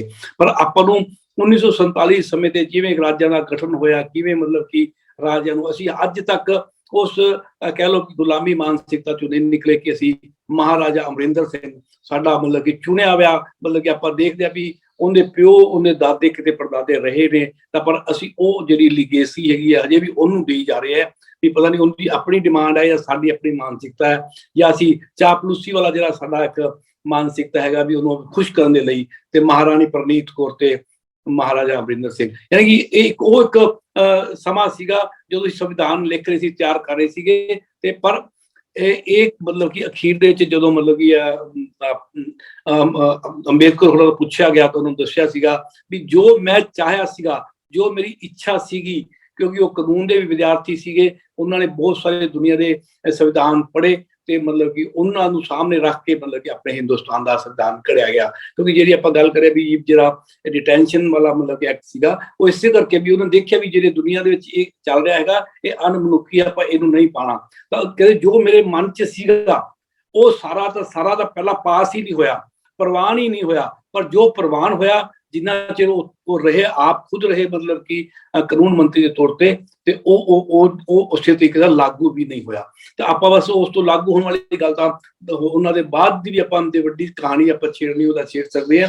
ਵੀ ਕਹਿਣ ਦਾ ਮਤਲਬ ਉਹਨਾਂ ਦਾ ਇਹ ਸੀਗਾ ਕਿਉਂਕਿ ਉਹਨਾਂ ਨੂੰ ਆਪ ਨੂੰ ਅਸਤੀਫਾ ਦੇਣਾ ਪਿਆ ਜਦੋਂ ਉਹਨਾਂ ਨੇ ਦੇਖਿਆ ਵੀ ਜੋ ਉਹਨਾਂ ਦੀ ਮਤਲਬ ਕਿ ਸੰਵਿਧਾਨ ਦੇ ਵਿੱਚ ਜੋ ਚੀਜ਼ਾਂ ਲਿਖੀਆਂ ਨੇ ਉਸ ਤੋਂ ਵੀ ਵਿਰੋਧ ਦੇ ਵਿੱਚ ਗੱਲਾਂ ਹੋ ਰਹੀਆਂ ਨੇ। ਤਾਂ ਮਤਲਬ ਕਿ ਜਦੋਂ ਦੇਖੋ ਮੈਂ ਗੱਲ ਕਰ ਰਿਹਾ ਸੀ ਵੀ ਇਹ ਕੋਈ ਦੇਸ਼ ਨਿਯਮਾਂ ਨਾਲ ਚੱਲਦਾ ਹੈ, ਨਿਯਮ ਬਣਨਗੇ ਸੰਵਿਧਾਨ ਦੇ ਆਧਾਰ ਤੇ। ਸੰਵਿਧਾਨ ਤੁਸੀਂ ਬਣਾਇਆ ਵੀ ਸੰਵਿਧਾਨ ਜਿਹੜਾ ਹੈਗਾ ਇੱਕ ਤੁਹਾਨੂੰ ਇੱਕ ਢਾਂਚਾ ਦਿੰਦਾ, ਇੱਕ ਬੇਸ ਲਾਈਨ ਦਿੰਦਾ ਵੀ ਅਸੀਂ ਜਿਵੇਂ ਸਾਰਿਆਂ ਨੂੰ ਬਰਾਬਰੀ ਦਾ ਅਧਿਕਾਰ ਦੇਣਾ, ਸਾਰਿਆਂ ਨੂੰ ਇਨਸਾਫ ਦੇਣਾ ਹੈ। ਪਰ ਜੋ ਕਾਨੂੰਨ ਬਣਾਓਗੇ ਤੇ ਕਾਨੂੰਨ ਦੇ ਵਿੱਚ ਫਿਰ ਦੇਖੋਗੇ ਨਹੀਂ ਇਹ ਕਾਨੂੰਨ ਜਿਹੜਾ ਬਣ ਰਿਹਾ ਇਹ ਵਿਤਕਰਾ ਕਰਨ ਵਾਲਾ ਕਾਨੂੰਨ ਹੈਗਾ, ਤੇ ਇਸ ਕਰਕੇ ਆਪਾਂ ਇਹ ਕਾਨੂੰਨ ਪਾਸ ਨਹੀਂ ਕਰਨਾ ਤੇ ਬਹਿਸਾਂ ਹੁੰਦੀਆਂ ਨੇ। ਪਰ ਜਦੋਂ ਤੁਸੀਂ ਦੇਖ ਲਓ ਵੀ ਭਾਵੇਂ ਵਿਤਕਰਾ ਕਰਨ ਵਾਲਾ ਕਾਨੂੰਨ ਹੋਵੇ, ਪਰ ਸਾਡੇ ਕੋਲ ਜਿਹੜੀ ਇੱਕ ਮੈਜੋਰਟੀ ਹੈਗੀ ਜੀ ਡੈਮੋਕ੍ਰੇਸੀ ਦਾ ਇੱਕ ਕਹਿ ਲਓ ਕਿ ਆਪਾਂ ਮਾੜਾ ਪੱਖ ਕਹਿ ਸਕਦੇ ਹੈਗੇ ਆ ਵੀ 49 ਤੇ 51 ਵਾਲੀ ਗੱਲ ਹੈਗੀ ਹੈ ਵੀ 51 ਬੰਦੇ ਤੁਹਾਡੇ ਵੱਲ ਨੇ, 49 ਬੰਦਿਆਂ ਦੀ ਕੋਈ ਵੈਲਿਊ ਹੀ ਨਹੀਂ ਹੈਗੀ ਹੈ, ਉਹ ਫਿਰ ਜ਼ੀਰੋ ਹੋ ਜਾਂਦੇ ਨੇ ਸੰਵਿਧਾਨ ਸੰਸਦ ਵਿੱਚ ਬੈਠੇ ਹੋਏ ਵੀ। ਤੇ ਕਾਨੂੰਨ ਉੱਥੇ ਹੀ ਬਣਨੇ ਨੇ, ਤੇ ਕਾਨੂੰਨ ਜਿਹੜੇ ਬਣਨੇ ਨੇ ਤਾਂ ਫਿਰ ਇਸ ਕਰਕੇ ਜਦੋਂ ਤੁਸੀਂ ਇਸ ਤਰ੍ਹਾਂ ਕਾਨੂੰਨ ਬਣਾਉਂਦੇ ਹੈਗੇ ਹੋ, ਜਦੋਂ ਬਰਾਬਰੀ ਦੇ ਕਾਨੂੰਨ ਨਹੀਂ ਹੁੰਦੇ, ਜਸਟਿਸ ਵਾਲੇ ਕਾਨੂੰਨ ਨਹੀਂ ਹੁੰਦੇ, ਫਿਰ ਤੁਹਾਡੇ ਆਪਣੇ ਅੰਦਰ ਡਰ ਹੁੰਦਾ ਹੈਗਾ। ਫਿਰ ਆਪਣੇ ਡਰ ਨੂੰ ਮਤਲਬ ਕਿ ਖਤਮ ਕਰਨ ਵਾਸਤੇ ਫਿਰ ਅਸੀਂ ਕਾਨੂੰਨ ਬਣਾਉਂਦੇ ਹਾਂ। ਹੁਣ ਤੁਸੀਂ UAPA ਜਾਂ ਜਿਹੜੇ ਵੀ ਕਾਨੂੰਨ ਨੇ ਇਹ ਇਸੇ ਕਰਕੇ ਬਣੇ ਨੇ, ਤੁਸੀਂ ਆਪਣਾ ਇੱਕ ਡਰ ਹੈਗਾ ਕਿ ਅਸੀਂ ਕਿਵੇਂ ਵਿਰੋਧੀ ਜਿਹੜੇ ਵਿਰੋਧ ਕਰਨਗੇ ਸੜਕਾਂ ਤੇ ਆਣ ਕੇ ਉਹਨਾਂ ਨੂੰ ਕਿਵੇਂ ਅੰਦਰ ਕਰਨਾ ਹੈਗਾ, ਕਿਵੇਂ ਉਹਨਾਂ ਨੂੰ ਚੁੱਪ ਕਰਵਾਉਣਾ ਹੈਗਾ। ਤਾਂ ਇਸ ਕਰਕੇ ਵੀ ਜਦੋਂ ਚਾਹੇ ਉਹ ਡਿਟੈਂਸ਼ਨ ਵਾਲਾ ਹੈਗਾ ਉਸੇ ਦਾ ਹੀ ਰੂਪ ਹੈ। ਗੱਲ ਤਾਂ ਹੈਗੀ ਵੀ ਸਾਡੀਆਂ ਜੇਲ੍ਹਾਂ ਜਿਹੜੀਆਂ ਨੇ, ਜੇ ਜੇਲ੍ਹਾਂ ਜਿਹੜੀਆਂ ਸਾਡੀਆਂ ਹੈਗੀਆਂ ਨੇ ਉਹ ਕਿਸੇ ਵੀ ਡਿਟੈਂਸ਼ਨ ਮਤਲਬ ਕਿ ਸੈਂਟਰ ਤੋਂ ਘੱਟ ਨਹੀਂ ਹੈਗੀਆਂ। ਜੇ ਆਪਾਂ ਉੱਥੇ ਵੀ ਇਹਨਾਂ ਦਾ ਜੋ ਦੇਖੀਏ ਜਿਸ ਤਰੀਕੇ ਦਾ ਉੱਥੇ ਵਿਵਹਾਰ ਕੀਤਾ ਜਾਂਦਾ ਹੈ, ਖਾਸ ਤੌਰ ਤੇ ਜਿਸ ਬੰਦੇ ਨਾਲ ਤੁਸੀਂ ਗਲਤ ਵਿਵਹਾਰ ਕਰਨਾ ਹੈਗਾ ਤਾਂ ਉਹ ਉੱਥੇ ਡਿਟੈਂਸ਼ਨ ਸੈਂਟਰ ਵਰਗਾ ਹੀ ਅਣਮਨੁੱਖੀ ਵਿਵਹਾਰ ਹਜੇ ਵੀ ਜਿਹੜਾ ਹੈਗਾ ਸਾਡੇ ਅਸੀਂ ਜੇ ਲੋਕਾਂ ਤੋਂ ਸੁਣਦੇ ਆ। ਮੈਂ ਕਿ ਮਤਲਬ ਕਿ 3rd ਡਿਗਰੀ ਜਿਹਨੂੰ ਕਹਿੰਦੇ ਆ, ਮਤਲਬ DIG ਨੇ ਇੱਕ ਆਪਣੀ ਕਹਾਣੀ ਮਤਲਬ ਕਿ ਇੱਕ ਲਿਖੀ ਰਿਟਾਇਰਮੈਂਟ ਤੋਂ ਬਾਅਦ ਵੀ 3rd ਡਿਗਰੀ ਜਿਹੜਾ ਹੈਗਾ ਨਾ ਮਤਲਬ ਕਿ ਉੱਥੇ ਟਾਰਚਰ ਮਤਲਬ ਜਿਹੜਾ ਹੈਗਾ ਉਹ ਹੁੰਦਾ ਹੈਗਾ। ਹੁਣ 3rd ਡਿਗਰੀ ਟਾਰਚਰ ਨੂੰ ਅਸੀਂ ਚਾਹੇ ਉਹ ਕਾਨੂੰਨ ਦੇ ਤਹਿਤ ਤੁਸੀਂ ਉਹਨੂੰ ਪਕੜਿਆ ਹੈਗਾ, ਤੁਸੀਂ ਉਹਨੂੰ ਸਜ਼ਾ ਦਿੱਤੀ ਹੈਗੀ, ਤੁਸੀਂ ਉਹਨੂੰ ਜੇਲ੍ਹ 'ਚ ਰੱਖਿਆ ਹੈਗਾ। ਸਾਡੀ ਜੇਲ੍ਹ ਹੈਗੀ ਹੈ ਸੰਵਿਧਾਨਿਕ ਤੌਰ ਤੇ ਉੱਤੇ ਪ੍ਰਵਾਨਿਤ ਜੇਲ੍ਹ ਹੈਗੀ ਹੈ, ਉੱਥੇ ਸਾਡੇ ਜਿਹੜੇ ਬੈਠੇ ਨੇ ਜਿਹੜੇ ਅਹੁਦੇਦਾਰ, ਚਾਹੇ ਮਤਲਬ ਕਿ ਉਹ ਜੇਲਰ ਨੇ, ਚਾਹੇ SSP ਹੈ ਜਾਂ SP ਹੈ ਜਾਂ DIG ਹੈ, ਜੋ ਵੀ ਹੈ, ਪਰ ਉੱਥੇ ਵੀ ਇਹ ਸਭ ਕੁਝ ਹੋ ਰਿਹਾ ਹੈਗਾ। ਤੇ ਮੈਂ ਤਾਂ ਕਹਿੰਦਾ ਕਿ ਉਹ ਵੀ ਬਰਾਬਰ ਦੇ ਮਤਲਬ ਕਿ ਸਾਡੇ ਇੱਕ ਡਿਟੈਂਸ਼ਨ ਸੈਂਟਰ ਵਰਗਾ ਹੀ ਵਿਵਹਾਰ ਉੱਥੇ ਮਤਲਬ ਕੀ ਕਰਦੇ ਹੈਗੇ ਨੇ। ਤਾਂ ਮਤਲਬ ਕਹਿੰਦਾ ਮਤਲਬ ਇਹ ਜਿਹੜੇ ਲੋੜਾਂ ਵਿੱਚ ਜੋ ਆਪਾਂ ਕਹਿੰਦੇ ਵੀ ਆਪਾਂ ਸ਼ੁਰੂਆਤ ਤਾਂ ਮਤਲਬ ਕਿ ਜਿਹੜਾ ਹੁਣ ਸੰਵਿਧਾਨ ਹੈਗਾ ਉਹ ਸੰਵਿਧਾਨ ਤਾਂ ਜਿਹੜਾ ਹੈਗਾ ਇੱਕ ਤਰ੍ਹਾਂ ਦਾ ਮਤਲਬ ਕਿ ਆਦਰਸ਼ ਚੀਜ਼ ਹੈਗੀ ਹੈ। ਆਪਾਂ ਕੀ ਸਾਡੇ ਮਤਲਬ ਕਿ ਜਿਹੜੇ ਵੱਡੇ ਗੁਰੂਆਂ ਤੁਸੀਂ ਬਾਬਾ ਨਾਨਕ ਦੀ ਜਾਂ ਗੁਰਬਾਣੀ ਤੋਂ ਮਤਲਬ ਕਿ ਤੁਕ ਦੀ ਜਿਹੜੀ ਬੋਲੀ ਸੀਗੀ ਉਹ ਇਹੀ ਸੀਗੀ ਵੀ ਅਸੀਂ ਸਾਡੇ ਕੋਲ ਉਹ ਇੱਕ ਆਧਾਰ ਹੈਗਾ, ਪਰ ਅਸੀਂ ਉਹ ਆਧਾਰ ਨੂੰ ਆਪਣੀ ਜ਼ਿੰਦਗੀ ਦੇ ਵਿੱਚ, ਆਪਣੇ ਸਮਾਜ ਦੇ ਵਿੱਚ, ਚਾਹੇ ਅਸੀਂ ਕਹਿ ਸਕਦੇ ਹਾਂ ਵੀ ਜਿਹੜਾ ਗ੍ਰੰਥ ਸਾਹਿਬ ਦੇ ਪੈਰੋਕਾਰ ਵੀ ਨੇ, ਉਹਨਾਂ ਕੋਲ ਇੱਕ ਬੜਾ ਵਧੀਆ ਇੱਕ ਮਤਲਬ ਕੀ ਹੈਗਾ, ਮੈਂ ਕਹਿ ਸਕਦਾ ਵੀ ਮਨੁੱਖੀ ਜੀਵਨ ਨੂੰ ਵਧੀਆ ਤਰੀਕੇ ਨਾਲ ਚਲਾਉਣ ਦਾ ਸੰਵਿਧਾਨ ਹੈ ਗੁਰੂ ਗ੍ਰੰਥ ਸਾਹਿਬ, ਹੈ ਨਾ। ਪਰ ਜੇ ਅਸੀਂ ਉਸ ਨੂੰ ਜ਼ਿੰਦਗੀ ਵਿੱਚ ਲਾਗੂ ਹੀ ਨਹੀਂ ਕਰਨਾ, ਆਪਣੇ ਸਮਾਜ ਦੇ ਵਿੱਚ ਹੀ ਲਾਗੂ ਨਹੀਂ ਕਰਨਾ, ਆਪਣੇ ਹਰ ਤਰ੍ਹਾਂ ਦੇ ਜਿਹੜੇ ਰੋਜ਼ ਦੇ ਕਾਰੇ ਹੈਗੇ ਨੇ, ਕੰਮਕਾਰ ਨੇ, ਰੀਤੀ ਰਿਵਾਜ ਨੇ, ਹੋਰ ਅਸੀਂ ਉਹਨਾਂ ਦੇ ਵਿੱਚ ਵੀ ਉਹਨੂੰ ਲਾਗੂ ਨਹੀਂ ਕਰਨਾ, ਤਾਂ ਉਹੀ ਗੱਲ ਹੈ ਵੀ ਸੰਵਿਧਾਨ ਅਸੀਂ ਬਣਾ ਕੇ ਰੱਖ ਲਿਆ। ਜਿਹੜੀ ਹੁਣ ਗੱਲ ਹੈਗੀ ਵੀ ਜੋ ਦੇਖੋ ਜਦੋਂ ਇਹ 2014 ਦੀ ਗੱਲ ਹੈ। 2014 ਦੇ ਵਿੱਚ ਜਿਸ ਦਾ ਮੌਜੂਦਾ ਪ੍ਰਧਾਨ ਮੰਤਰੀ ਜਦੋਂ ਪਹਿਲੀ ਵਾਰੀ ਉਸ ਦੇ ਅੰਦਰ ਜਿੱਤ ਕੇ ਜਾ ਰਿਹਾ ਹੈਗਾ, ਪਹਿਲੀ ਵਾਰੀ ਜਾ ਰਿਹਾ ਕਿਉਂਕਿ ਉਹ ਸੰਸਦ ਦਾ ਮੈਂਬਰ ਪਹਿਲੀ ਵਾਰੀ ਬਣਿਆ 2014 ਦੇ ਵਿੱਚ, ਉਹ ਸੰਵਿਧਾਨ ਦੇ ਅੰਦਰ ਜਾਣ ਲੱਗਿਆ ਮੱਥਾ ਟੇਕ ਕੇ ਜਾ ਰਿਹਾ ਹੈਗਾ। ਇਹ ਦ੍ਰਿਸ਼ ਸਾਰੀ ਦੁਨੀਆ ਨੇ ਦੇਖਿਆ, ਲੋਕਾਂ ਨੇ ਦੇਖਿਆ, ਤੇ ਉਹਨੇ ਕਿਹਾ ਕਿ ਇਹ ਸੰਵਿਧਾਨ ਜਿਹੜਾ ਹੈਗਾ ਇਹ ਸਾਡੇ ਦੇਸ਼ ਦਾ ਇਹ ਮੰਦਿਰ ਹੈਗਾ, ਸਭ ਤੋਂ ਵੱਡਾ ਮੰਦਿਰ ਹੈਗਾ ਲੋਕਾਂ ਦੇ ਵਿੱਚੋਂ। ਜੇ ਆਪਾਂ ਉਹਦੀ ਫਿਰ ਮੈਂ ਗੱਲ ਕਰਦਾ ਭਾਵਨਾ ਜੇ ਸਮਝੀਏ ਤਾਂ ਸਹੀ ਗੱਲ ਹੈਗੀ ਹੈ ਵੀ ਜੇ ਤੁਸੀਂ ਉਸ ਨੂੰ ਇੱਕ ਵਧੀਆ ਪਵਿੱਤਰ ਥਾਂ ਸਮਝਦੇ ਹੋ, ਮੰਦਿਰ ਵਾਂਗ ਸਮਝਦੇ ਹੋ, ਸੰਵਿਧਾਨ ਨੂੰ ਤੁਸੀਂ ਬਰਾਬਰ ਉਸ ਤਰੀਕੇ ਨਾਲ ਗੀਤਾ ਵਰਗਾ ਜਾਂ ਰਮਾਇਣ ਵਰਗਾ ਜਾਂ ਕੋਈ ਵੀ ਜਿਹੜਾ ਗ੍ਰੰਥ ਹੈ ਯਾਨੀ ਸਾਡੇ ਵੇਦ ਦੇ ਪੁਰਾਣ ਨੇ ਉਹਨਾਂ ਦੇ ਬਰਾਬਰ ਸਮਝਦੇ ਹੈਗੇ ਹੋ, ਤਾਂ ਫਿਰ ਉਸ ਭਾਵਨਾ ਨਾਲ ਤੁਸੀਂ ਅੰਦਰ ਬੈਠ ਨਹੀਂ ਰਹੇ ਜਿਹਦੀ ਕਿ ਸੱਚਾਈ ਸਾਡੇ ਸਾਹਮਣੇ ਨਜ਼ਰ ਆ ਰਹੀ ਹੈਗੀ ਹੈ। ਤਾਂ ਫਿਰ ਸਾਨੂੰ ਫਿਰ ਲੋੜ ਪੈਂਦੀ ਹੈਗੀ ਹੈ ਇਹਨਾਂ ਡਿਟੈਂਸ਼ਨ ਸੈਂਟਰਾਂ ਦੀ, ਕਿਉਂਕਿ ਅਸੀਂ ਜੋ ਚਾਹੁੰਦੇ ਹੈਗੇ ਆ ਉਹ ਕਰਨਾ ਚਾਹੁੰਦੇ ਆ, ਪਰ ਜਦੋਂ ਨਹੀਂ ਹੁੰਦਾ ਤੇ ਫਿਰ ਸਾਨੂੰ ਉਹਨਾਂ ਦਾ ਮੂੰਹ ਬੰਦ ਕਰਨ ਦੇ ਵਾਸਤੇ ਚਾਹੇ ਕੁਛ ਕਰਨ ਵਾਸਤੇ ਆਪਣੇ ਦੇਖੋ ਕਿੰਨੇ ਸਾਰੇ ਬੁੱਧੀਜੀਵੀ ਹਜੇ ਵੀ ਮਤਲਬ ਕਿ ਜੇਲ੍ਹਾਂ 'ਚ ਬੰਦ ਨੇ। ਉਸੇ ਮਤਲਬ ਕਿ ਆਪਾਂ ਕਹਿ ਸਕਦੇ ਹਾਂ ਵੀ ਉਹ ਇੱਕ ਹੁਣ 80 ਸਾਲ ਦਾ ਬੰਦਾ ਹੈਗਾ, ਉਹ ਤੁਹਾਡੇ ਵਾਸਤੇ ਬੜਾ ਖਤਰਾ ਹੈਗਾ। ਜਿਹੜਾ ਬੰਦਾ ਮਤਲਬ ਕਿ ਚੱਲ ਨਹੀਂ ਸਕਦਾ, ਜਿਹਨੂੰ ਦੋ ਬੰਦੇ ਫੜ ਕੇ ਚੱਲਦੇ ਨੇ, ਤਾਂ ਤੁਸੀਂ ਡਿਟੈਂਸ਼ਨ ਸੈਂਟਰ ਵਿੱਚ ਉਸ ਤੋਂ ਬਾਅਦ ਕੀ ਕਰ ਲਓਗੇ। ਤਾਂ ਕਹਿਣ ਦਾ ਮਤਲਬ ਇਹ ਹੈਗਾ ਵੀ ਇਹ ਸਾਰੀ ਇਸ ਪ੍ਰੋਸੈਸ ਦੇ ਵਿੱਚ ਹੈਗੀ ਵੀ ਤੁਸੀਂ ਉਸ ਸੰਵਿਧਾਨ ਨੂੰ ਸਾਹਮਣੇ ਰੱਖ ਕੇ ਲੋਕਾਂ ਨੂੰ ਕੀ ਦੇਣਾ ਚਾਹੁੰਦੇ ਹੋ, ਆਪ ਕੀ ਹਾਸਲ ਕਰਨਾ ਚਾਹੁੰਦੇ ਹੋ, ਤੇ ਉਸ ਆਪਣੀ ਹਾਸਲ ਕਰਨ ਦੀ ਜਿਹੜੀ ਹੈਗੀ ਆ ਉਸ ਤਾਰੀਖ ਦੇ ਵਿੱਚ ਤੁਸੀਂ ਫਿਰ ਇਹੋ ਜਿਹੇ ਭਾਵੇਂ UAPA ਬਣਾ ਲਓ ਚਾਹੇ ਡਿਟੈਂਸ਼ਨ ਸੈਂਟਰ ਬਣਾ ਲਓ, ਮੈਨੂੰ ਲੱਗਦਾ ਕੋਈ ਫਰਕ ਨਹੀਂ ਹੈਗਾ, ਸਾਡੀਆਂ ਜੇਲ੍ਹਾਂ ਵੀ ਉਸ ਦੇ ਬਰਾਬਰ ਹੀ ਨੇ। ਹਾਂਜੀ ਡਾਕਟਰ ਸਾਹਿਬ, ਤੁਹਾਡੀ ਗੱਲ ਤੋਂ ਬਿਲਕੁਲ ਸਪਸ਼ਟ ਹੋ ਗਿਆ ਕਿ ਜਦੋਂ ਫਿਰ ਲੋਕ ਵਿਰੋਧ ਕਰਦੇ ਨੇ ਜਾਂ ਮੁੱਖ ਵਿਰੋਧੀ ਪਾਰਟੀਆਂ ਜਿਹੜੀਆਂ ਉਹ ਆਪਣੇ ਇਤਰਾਜ਼ ਪ੍ਰਗਟ ਕਰਦੀਆਂ ਨੇ, ਰੋਸ ਪ੍ਰਗਟ ਕਰਦੀਆਂ ਨੇ, ਤੇ ਫਿਰ 1922 ਦੇ ਵਿੱਚ ਜਿਹੜਾ ਰੌਲਟ ਐਕਟ ਸੀ ਉਸ ਵੇਲੇ ਅੰਗਰੇਜ਼ ਸਰਕਾਰ ਨੂੰ ਵੀ ਉਹ ਵਾਪਸ ਲੈਣਾ ਪਿਆ ਸੀ। ਤੇ ਇੱਕ ਹੋਰ ਮੌਕਾ ਆਉਂਦਾ ਵੀ ਜਦੋਂ 1967 ਵਿੱਚ ਪ੍ਰਧਾਨ ਮੰਤਰੀ ਇੰਦਰਾ ਗਾਂਧੀ UAPA ਲਿਆਉਂਦੇ ਨੇ, ਭਾਵੇਂ ਉਹ ਆਪਣੇ ਇਹਨੂੰ ਸਮਝਦੇ ਵੀ ਥੋੜਾ ਨਰਮ ਹੈ, ਲੇਕਿਨ ਮਜਬੂਰੀ ਵਸ ਜਦੋਂ ਘੱਟ ਗਿਣਤੀ ਜਾਂਦੇ ਨੇ, ਉਹਨਾਂ ਨਾਲ ਕਮਿਊਨਿਸਟਾਂ ਨਾਲ ਸਮਝੌਤਾ ਹੋਇਆ, ਕਮਿਊਨਿਸਟਾਂ ਤੋਂ ਉਹਨਾਂ ਨੇ ਸਮਰਥਨ ਲਿਆ, ਤੇ ਫਿਰ ਉਦੋਂ 1950 ਵਾਲਾ ਜਿਹੜਾ ਉਹਨਾਂ ਦਾ ਪਬਲਿਕ ਡਿਫੈਂਸ ਐਕਟ ਸੀ ਉਹਨਾਂ ਨੂੰ ਰੱਦ ਕਰਨਾ ਪਿਆ ਸੀ। ਤੇ ਉਹੀ ਪ੍ਰਧਾਨ ਮੰਤਰੀ ਜਿਹੜੇ ਨੇ ਉਹਨੂੰ ਰੱਦ ਕਰਦੇ ਨੇ 1971 ਦੇ ਵਿੱਚ ਜਦੋਂ ਬਹੁਮਤ ਵਿੱਚ ਆਉਂਦੇ ਨੇ ਤੇ ਮੀਸਾ ਵਰਗਾ ਜਿਹੜਾ ਕਾਨੂੰਨ ਲੈ ਆਉਂਦੇ ਨੇ। ਇਹਦਾ ਮਤਲਬ ਸੰਵਿਧਾਨ ਨੂੰ ਜਦੋਂ ਮਰਜ਼ੀ ਅਸੀਂ ਛੇੜ ਲਈਏ, ਜਦੋਂ ਮਰਜ਼ੀ ਉਹਨਾਂ ਛੇੜਛਾੜ ਕਰਕੇ ਜੋ ਮਰਜ਼ੀ ਤਬਦੀਲੀ ਕਰ ਲਈਏ, ਇਹ ਅਸੀਂ ਆਪਣੀ ਸ਼ਕਤੀ ਕਾਇਮ ਕਰਨ ਲਈ, ਆਪਣੀ ਕੁਰਸੀ ਕਾਇਮ ਕਰਨ ਲਈ ਇਹ ਇਦਾਂ ਦਾ ਅਖਤਿਆਰ ਕਿਉਂ ਵਰਤਦੇ ਆ? ਨਹੀਂ, ਮੈਂ ਦੇਖੋ ਗੱਲ ਪਤਾ ਹੀ ਸਭ ਜਦੋਂ ਇਸ ਸੰਵਿਧਾਨ ਦੀ ਗੱਲ ਕਰਦੇ ਹਾਂ ਤੇ ਸਾਨੂੰ ਨਾਲ ਲੋਕਤੰਤਰ ਦੀ ਗੱਲ ਵੀ ਮਤਲਬ ਕਿ ਕਰਨੀ ਚਾਹੀਦੀ ਹੈਗੀ ਹੈ। ਦੇਖੋ ਸੰਵਿਧਾਨ ਜਿਹੜਾ ਹੈਗਾ ਉਹ ਲੋਕਤੰਤਰ ਨੂੰ ਚਲਾਉਣ ਵਾਸਤੇ ਬਣਾਇਆ ਸੀ, ਜਾਂ ਕਹੀਏ ਵੀ ਲੋਕਤੰਤਰ ਨੂੰ ਸਾਹਮਣੇ ਰੱਖ ਕੇ ਅਸੀਂ ਸੰਵਿਧਾਨ ਬਣਾਇਆ ਸੀਗਾ ਵੀ ਲੋਕੀ ਹੋਣਗੇ ਜਿਹੜੇ ਉੱਥੇ ਜਾ ਕੇ ਬੈਠਣਗੇ, ਜਿਹੜੇ ਲੋਕੀ ਹੋਣਗੇ ਉਹਨਾਂ ਦੇ ਵਾਸਤੇ ਕਾਨੂੰਨ ਬਣਾਉਣਗੇ ਤੇ ਲੋਕੀ ਹੀ ਉਹਨਾਂ ਨੂੰ ਲਾਗੂ ਕਰਨਗੇ। ਤਾਂ ਇਹ ਆਪਾਂ ਸਿੰਪਲ ਜੀ ਭਾਸ਼ਾ 'ਚ ਆਮ ਤੌਰ ਤੇ ਆਪਾਂ ਲੋਕਤੰਤਰ ਤੋਂ ਆਪਾਂ ਸਾਰਿਆਂ ਨੂੰ ਸਮਝਾਉਂਦੇ ਵੀ ਹੈਗੇ ਆ, ਪਰ ਅਸਲ 'ਚ ਜਦੋਂ ਆਪਾਂ ਆ ਕੇ ਇਹਨੂੰ ਦੇਖਦੇ ਹੈਗੇ ਆ ਵੀ ਜਿਹੜਾ ਲੋਕ ਜਿਸ ਬੰਦੇ ਨੂੰ ਅਸੀਂ ਜੀ ਚੁਣਦੇ ਹੈਗੇ ਆ, ਜਿਹਨੂੰ ਅਸੀਂ ਮਤਲਬ ਕਿ ਨੁਮਾਇੰਦਾ ਬਣਾਉਂਦੇ ਆ, ਜਿਹੜਾ ਵੋਟਾਂ ਦੇ ਵਾਸਤੇ ਆਉਂਦਾ ਹੈਗਾ, ਉਹ ਫਿਰ ਮਤਲਬ ਕਿ ਉਹ ਸੰਸਦ ਦੇ ਅੰਦਰ ਵੜਦਿਆਂ ਸਾਰ ਮੱਥਾ ਟੇਕਣ ਤੋਂ ਬਾਅਦ ਉਹ ਬੰਦਿਆਂ ਦਾ ਨਹੀਂ ਰਹਿੰਦਾ, ਉਹ ਕੋਈ ਵੱਖਰੀ ਹੀ ਉਹਦੇ ਵਿੱਚ ਰੂਹ ਚਲੀ ਜਾਂਦੀ ਹੈਗੀ ਹੈ। ਤਾਂ ਉਹੀ ਬੰਦਾ ਜਿਹੜਾ ਹੈਗਾ ਜਿਹਦੇ ਮਤਲਬ ਕਿ ਲੋਕਾਂ ਨੇ ਜਿਹਨੂੰ ਇੱਜ਼ਤ ਦਿੱਤੀ ਹੁੰਦੀ ਹੈ, ਉਹ ਫਿਰ ਵੱਡੀਆਂ ਗੱਡੀਆਂ ਦੇ ਵਿੱਚ ਧੂੜ ਉਡਾਉਂਦਾ ਹੋਇਆ, ਲੋਕਾਂ ਦੇ ਸਿਰ 'ਚ ਮਿੱਟੀ ਪਾਉਂਦਾ ਹੋਇਆ ਨਿਕਲ ਜਾਂਦਾ ਹੈਗਾ। ਉਹੀ ਬੰਦਾ ਹੁੰਦਾ ਜਿਹਨੇ ਮਤਲਬ ਕਿ ਉਹਨਾਂ ਨੂੰ ਮਤਲਬ ਕਿ ਆ ਕੇ ਉਹਨਾਂ ਦੇ ਸੁੱਖ ਦੁੱਖ ਨੂੰ ਸਮਝਣਾ ਸੀਗਾ। ਦੂਜੀ ਜਿਹੜੀ ਗੱਲ ਹੈਗੀ ਆਪਾਂ ਲੰਮੇ ਸਮੇਂ ਤੋਂ ਦੇਖ ਰਹੇ ਹਾਂ ਵੀ ਜਿਹੜੇ ਲੋਕ ਜਿਹੜੇ ਨੇ ਉਹ ਆਪਾਂ ਕਹਿੰਦੇ ਆ ਵੀ ਚੰਗੇ ਲੋਕ ਆਉਣੇ ਚਾਹੀਦੇ ਨੇ। ਹੁਣ ਹੌਲੀ ਹੌਲੀ ਇੱਕ ਮੈਂ ਇਹਨੂੰ ਸਾਜ਼ਿਸ਼ ਹੀ ਸਮਝਦਾ, ਜਦੋਂ ਮਤਲਬ ਕਿ ਕਿਸੇ ਨੂੰ ਕਹਿਤਾ, ਮੈਂ ਕਹਿੰਦਾ ਮੇਰਾ ਮਨ ਕਰਦਾ ਹੈਗਾ ਕਿ ਵੀ ਯਾਰ ਲੋਕਾਂ ਦੀ ਸੇਵਾ ਕਰਨੀ ਚਾਹੀਦੀ ਹੈ ਤੇ ਸਭ ਤੋਂ ਵਧੀਆ ਰਾਹ ਜਿਹੜਾ ਪੋਲੀਟਿਕਸ ਹੈਗਾ। ਤੇ ਆਪਾਂ ਦੇਖਦੇ ਹਾਂ ਵੀ ਜਦੋਂ ਵੀ ਕੋਈ ਗੱਲ ਹੁੰਦੀ ਹੈ ਸਾਨੂੰ ਕਦੇ ਕੌਂਸਲਰ ਦੀ ਲੋੜ ਪੈਂਦੀ ਹੈ, ਕਦੇ MLA ਦੀ ਲੋੜ ਪੈਂਦੀ ਹੈ, ਕਦੇ ਕਿਉਂਕਿ ਕੰਮ ਹੀ ਉਹਨਾਂ ਤੋਂ ਬਗੈਰ ਨਹੀਂ ਹੁੰਦੇ, ਤਾਂ ਫਿਰ ਮੇਰਾ ਮਨ ਕਰਦਾ ਹੈਗਾ ਵੀ ਯਾਰ ਮੈਂ ਹੋਵਾਂ ਤਾਂ ਯਾਰ ਮੈਂ ਲੋਕਾਂ ਦੇ ਮੇਰੇ ਬੂਹੇ ਹਰ ਵਕਤ ਖੁੱਲੇ ਰਹਿਣ। ਇੱਕ ਮਤਲਬ ਕਿ ਚਾਹਤ ਹੁੰਦੀ ਹੈ, ਇੱਕ ਸੁਪਨਾ ਕਹਿ ਲਓ ਵੀ ਜਾਂ ਸਾਰੇ ਇਸ ਤਰ੍ਹਾਂ ਦੇ ਹੋਣ।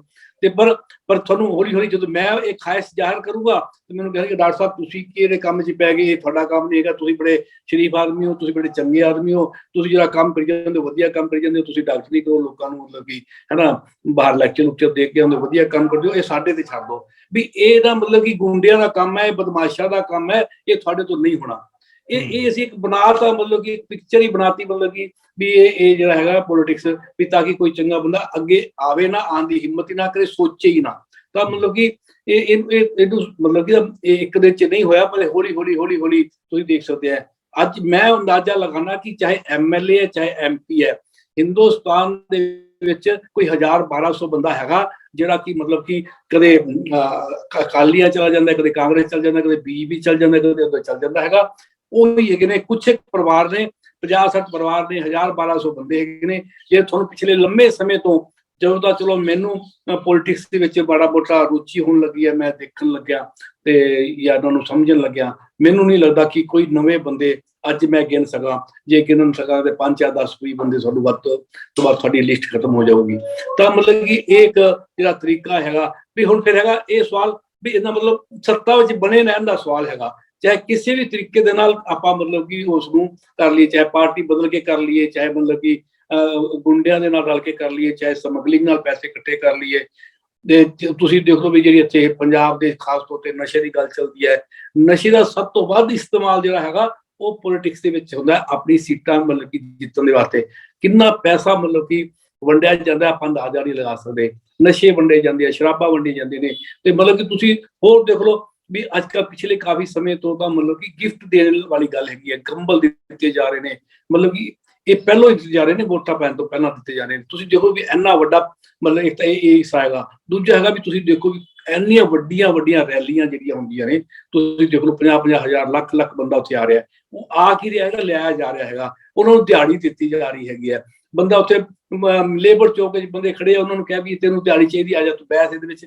ਅਗਲੇ ਨੂੰ ਸਾਰੇ ਦਿਨ ਦੇ ਵਾਸਤੇ ਰੋਟੀ ਪਾਣੀ ਮਿਲਦਾ ਹੈਗਾ ਤੇ ਬੰਦਾ ਸੈਰ ਵੀ ਕਰ ਜਾਂਦਾ ਕਹਿ ਲਓ, ਤੇ ਨਾਲੇ ਸ਼ਾਮ ਨੂੰ ਦਿਹਾੜੀ ਲੈ ਕੇ ਘਰੇ ਆ ਜਾਂਦਾ ਹੈਗਾ। ਤਾਂ ਇਹ ਇਸ ਤਰੀਕੇ ਨਾਲ ਅਸੀਂ ਲੋਕਤੰਤਰ ਦਾ ਜਿਹੜਾ ਚਿਹਰਾ ਜਿਹੜਾ ਹੈਗਾ ਉਹ ਬਣਾਤਾ ਹੈਗਾ।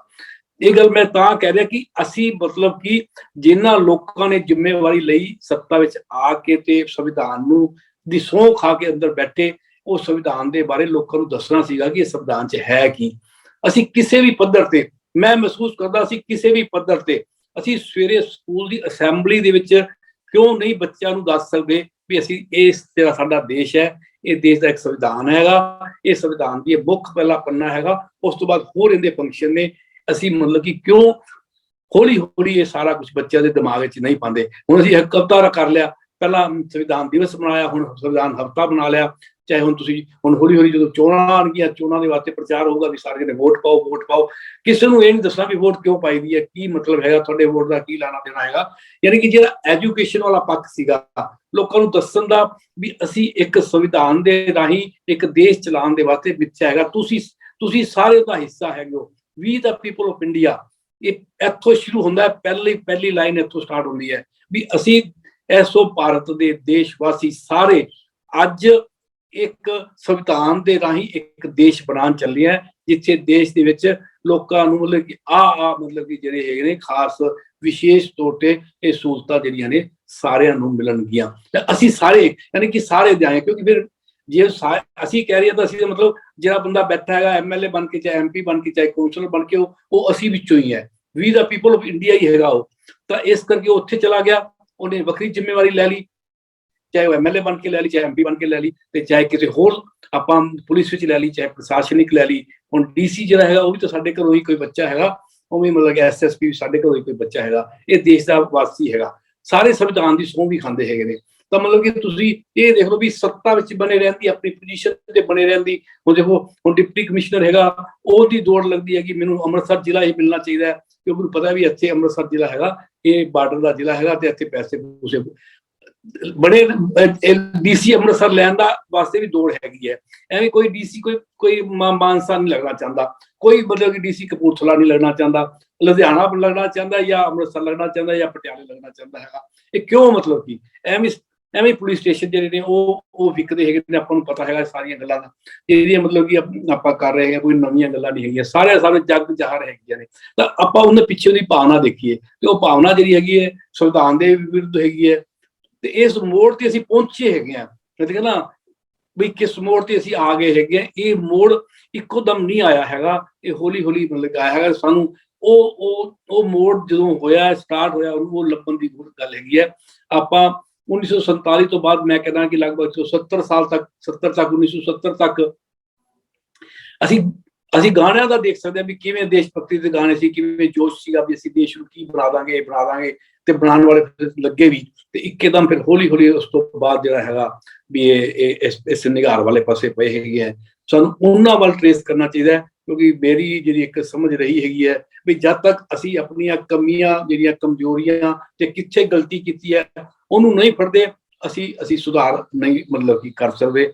ਅਸੀਂ ਅੱਜ ਨੂੰ ਦੇ ਵਿੱਚ ਨਿਗਾਰ ਜਿਹੜਾ ਹੈਗਾ, ਅੱਜ ਦੇ ਨਿਗਾਰ ਨੂੰ ਠੀਕ ਕਰਨ ਵਾਲੇ ਪਾਸੇ ਜਾਵਾਂਗੇ ਤਾਂ ਵੀ ਅਸੀਂ ਗਲਤੀ ਕਰਾਂਗੇ। ਅਸੀਂ ਉਹ ਦੇਖੀਏ ਵੀ ਅਸੀਂ ਕਦੋਂ ਮਤਲਬ ਕਿ ਇਹ ਨਿਗਾਰ ਸ਼ੁਰੂ ਹੋਇਆ, ਉਹ ਪਹਿਲਾ ਦਿਨ ਕਿਹੜਾ ਸੀਗਾ, ਕਦੋਂ ਇਹ ਗੱਲ ਬਣੀ, ਉਦੋਂ ਉਸ ਕਮੀ ਨੂੰ ਫੜੀਏ, ਉਸ ਕਮਜ਼ੋਰੀ ਨੂੰ ਫੜੀਏ, ਉਸ ਮੋੜ ਨੂੰ ਫੜੀਏ ਵੀ ਜਦੋਂ ਸਾਡੇ ਕੋਲ ਇਸ ਨਿਗਾਰ ਵਾਲੇ ਪਾਸੇ ਸਾਡਾ ਸਫ਼ਰ ਸ਼ੁਰੂ ਹੋਇਆ, ਉਹਨੂੰ ਫੜਾਂਗੇ ਤਾਂ ਫਿਰ ਅਸੀਂ ਉੱਥੋਂ ਤੋਂ ਸੋਚ ਕੇ ਵਿਚਾਰ ਕੇ ਤੇ ਫਿਰ ਕੁਝ ਕਰਾਂਗੇ, ਤਾਂ ਹੀ ਕੁਝ ਨਵਾਂ ਕਰ ਪਾਵਾਂਗੇ, ਕੁਝ ਅਸੀਂ ਸਮਾਜ ਦੇ ਲਈ ਜਾਂ ਦੇਸ਼ ਦੇ ਲਈ ਕੁਝ ਸੋਚ ਪਾਵਾਂਗੇ ਜਾਂ ਕੁਝ ਉਸ ਵਧੀਆ ਪਾਸੇ ਤੁਰ ਪਾਵਾਂਗੇ।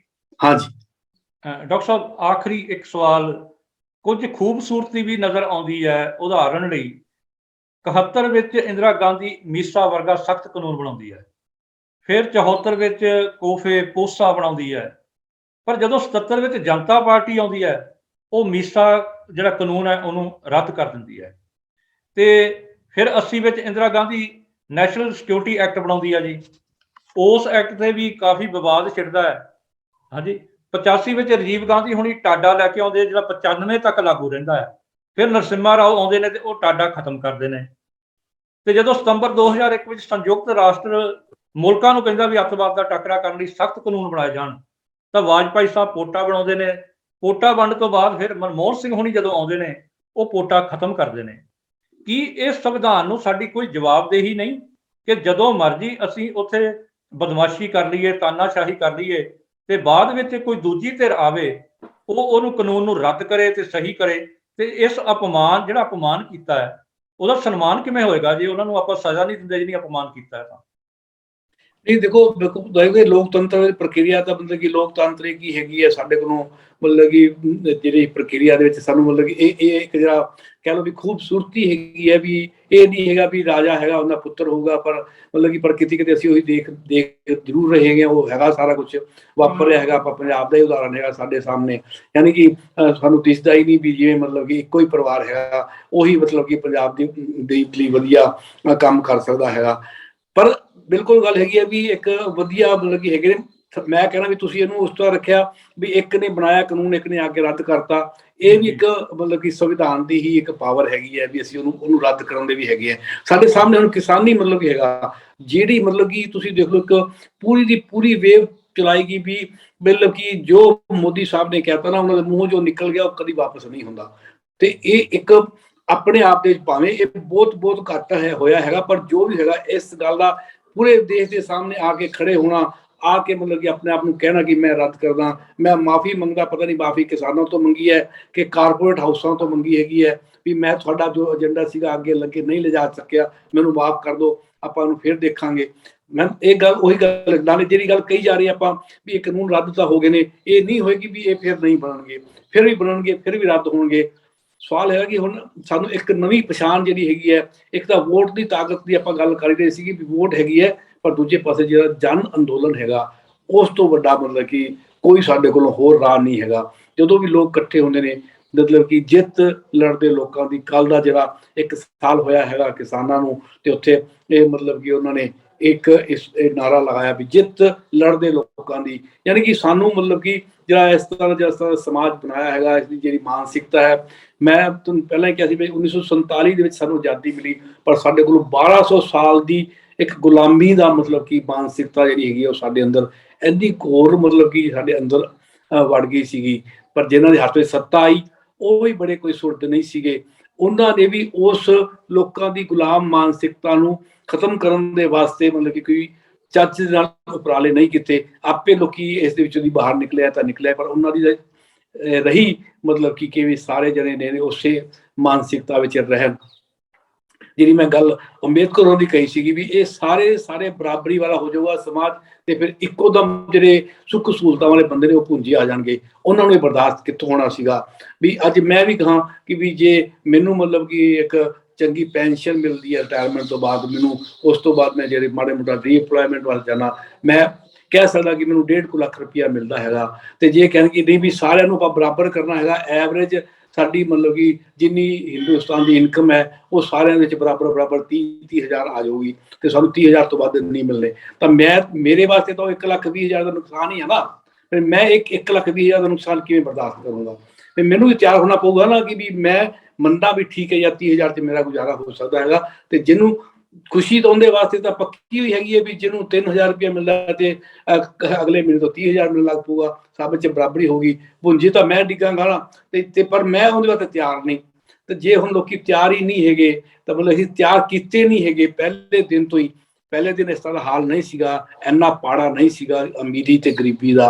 ਵੀ ਇਹ ਨਹੀਂ ਸੀਗਾ ਕਿ 1% ਲੋਕ ਦੇਸ਼ ਦੇ ਜਿਹੜੇ ਨੇ ਤੇ ਥੱਲੇ 99% ਲੋਕ ਜਿਹੜੇ ਨੇ ਉਹ ਲਗਭਗ 1% ਜਿਹਨਾਂ ਕੋਲ ਦੌਲਤ ਹੈਗੀ ਹੈ, ਬਾਕੀ 99% ਕੋਲ ਉਨੀ ਦੌਲਤ ਹੈਗੀ ਹੈ। ਤਾਂ ਇਹ ਇੰਨਾ ਪਾੜਾ ਮਤਲਬ ਕੀ ਹੈਗਾ, ਆਪਾਂ ਮਤਲਬ ਕਿ ਕਹਿ ਸਕਦੇ ਹੈਗੇ ਆ ਵੀ ਇੱਕ ਬੰਦੇ ਨੂੰ ਗਰੀਬ ਨੂੰ ਕੰਮ ਜਿੰਨਾ ਪੈਸਾ ਕਰਦਾ ਹੈਗਾ ਉਹਨੂੰ ਘੱਟ ਘੱਟ ਆਪਣੀ ਕਈ ਜਨਰੇਸ਼ਨ ਆਪਣੀ ਸਾਰੀ ਜ਼ਿੰਦਗੀ ਆਪਣੇ ਅਗਲੇ ਬੱਚੇ 3 ਜਨਰੇਸ਼ਨ ਲੱਗੀ ਹੈ ਤਾਂ ਜਾ ਕੇ ਉਹ ਇੱਕ ਮਹੀਨੇ 'ਚ ਪੈਸੇ ਕਮਾ ਪਾਊਗਾ ਜਿੰਨਾ ਅੱਜ ਅੰਬਾਨੀ ਜਿਹੜਾ ਹੈਗਾ ਉਹ ਕਮਾਉਂਦਾ ਹੈਗਾ। ਤਾਂ ਮਤਲਬ ਇਹ ਸਾਡੇ ਕੋਲ ਆંકੜੇ ਹੈਗੇ ਨੇ। ਇਹ ਮਤਲਬ ਸਿੰਪਲ ਇਹ ਆંકੜੇ ਮਤਲਬ ਕਿ ਅੰਦਾਜ਼ੇ ਦੀ ਵੀ ਆਪਾਂ ਲਾ ਕੇ ਗੱਲ ਹੈਗੀ, ਇੱਕ ਪਾੜੇ ਦੀ ਗੱਲ ਹੈਗੀ ਹੈ। ਇਹ ਪਾੜਾ ਜਿਹੜਾ ਹੈਗਾ ਉਹ ਦਿਨ ਬ ਦਿਨ ਸਗੋਂ ਵੱਧ ਰਿਹਾ ਹੈਗਾ, ਘੱਟ ਨਹੀਂ ਰਿਹਾ ਹੈਗਾ। ਆਪਾਂ ਮਤਲਬ ਕਿ ਇਸ ਸਰਕਾਰ ਦੇ ਆਉਣ ਦੇ ਦੌਰਾਨ ਦੇਖ ਸਕਦੇ ਹੈਗੇ ਕਿ ਇਹ ਪਾੜਾ ਵਧਿਆ ਹੈਗਾ। ਤਾਂ ਕਹਿਣ ਦਾ ਮਤਲਬ ਉਹ ਇੱਕ ਮੂਵਮੈਂਟ ਜਿਹੜੇ ਨੇ, ਮੈਂ ਫਿਰ ਗੱਲ ਕਰਦਾ, ਉਹ ਮੂਵਮੈਂਟ ਟ੍ਰੇਸ ਕਰਨ ਦੀ ਲੋੜ ਹੈਗੀ ਹੈ ਜਦੋਂ ਅਸੀਂ ਮਤਲਬ ਕਿ ਆਪਣੇ ਆਪ ਨੂੰ ਹੌਲੀ ਹੌਲੀ ਜਿਹੜਾ ਹੈਗਾ ਨਿਘਾਰ ਵਾਲੇ ਪਾਸੇ ਲਿਆਂਦਾ। ਇਸ ਤਰ੍ਹਾਂ ਦੀ ਜੇ ਤੁਸੀਂ ਮਨਮੋਹਨ ਸਿੰਘ ਹੋਰਾਂ ਦੀ ਗੱਲ ਕੀਤੀ, ਮਨਮੋਹਨ ਸਿੰਘ ਹੋਰਾਂ ਦੀ ਸਰਕਾਰ ਦੇ ਵਿੱਚ ਜਿਹੜੀਆਂ ਜਦੋਂ ਉਹਨਾਂ ਨੇ ਮਤਲਬ ਕਿ UPA ਬਣਾਇਆ ਤਾਂ ਉਹਦੇ ਵਿੱਚ ਯੂਨਾਈਟਿਡ ਮਤਲਬ ਕਿ ਜਿਹੜੇ ਸੀਗੀਆਂ ਪਾਰਟੀਆਂ ਹੋਰ ਸੀਗੀਆਂ, ਅਸੀਂ NRSM ਵਰਗੇ ਵਧੀਆ ਹੈਲਥ ਪ੍ਰੋਗਰਾਮ ਬਣਾਏ ਜਿਹਦੇ ਵਿੱਚ ਬਹੁਤ ਮਤਲਬ ਕਿ ਜਿਹੜਾ ਇਨਫਰਾਸਟ੍ਰਕਚਰ ਹੈ, ਆਸ਼ਾ ਵਰਕਰ ਵਰਗੀਆਂ ਮਤਲਬ ਕਿ ਜਿਹੜੇ ਜ਼ਮੀਨੀ ਲੈਵਲ ਤੱਕ ਅਸੀਂ ਗੱਲ ਪਹੁੰਚਾਈ। ਜਿਹੜਾ ਇਨਫੈਂਟ ਮੋਰਟੈਲਿਟੀ ਰੇਟ ਹੈ, ਬੱਚਿਆਂ ਦੀ ਬਹੁਤ ਦਰ ਘਟਾਈ ਤੇ ਉਹ ਇੱਕ ਨਵਾਂ ਮਤਲਬ ਕਿ ਆਇਆ। ਉਹਦੇ ਵਿੱਚ ਹੁਣ ਦਬਾਅ ਸੀਗਾ, ਉਹ ਲੋਕਾਂ ਦਾ ਦਬਾਅ ਸੀਗਾ, ਅੰਦਰ ਬੈਠੇ ਹੋਈਆਂ ਪਾਰਟੀਆਂ ਦਾ ਦਬਾਅ ਸੀਗਾ ਤੇ ਜਿਹੜੇ ਵਿਰੋਧੀ ਸੀਗੇ ਉਹਨਾਂ ਦਾ ਦਬਾਅ ਸੀਗਾ। ਤੇ ਉਸ ਦਬਾਅ ਦੇ ਕਹਿਣ ਦਾ ਮਤਲਬ ਆਪਾਂ ਨੂੰ ਇੱਥੋਂ ਹੀ ਲੈਸਨ ਸਮਝਣੇ ਚਾਹੀਦੇ ਨੇ। ਇੱਕ ਜਨ ਅੰਦੋਲਨ ਹੈ, ਇੱਕ ਵਿਰੋਧੀਆਂ ਦੀ ਜਿਹੜੀ ਹੁਣ ਆਪਾਂ 51 ਮਤਲਬ ਕਿ ਤੇ 49 ਦੀ ਡੈਮੋਕ੍ਰੇਸੀ ਹੈ।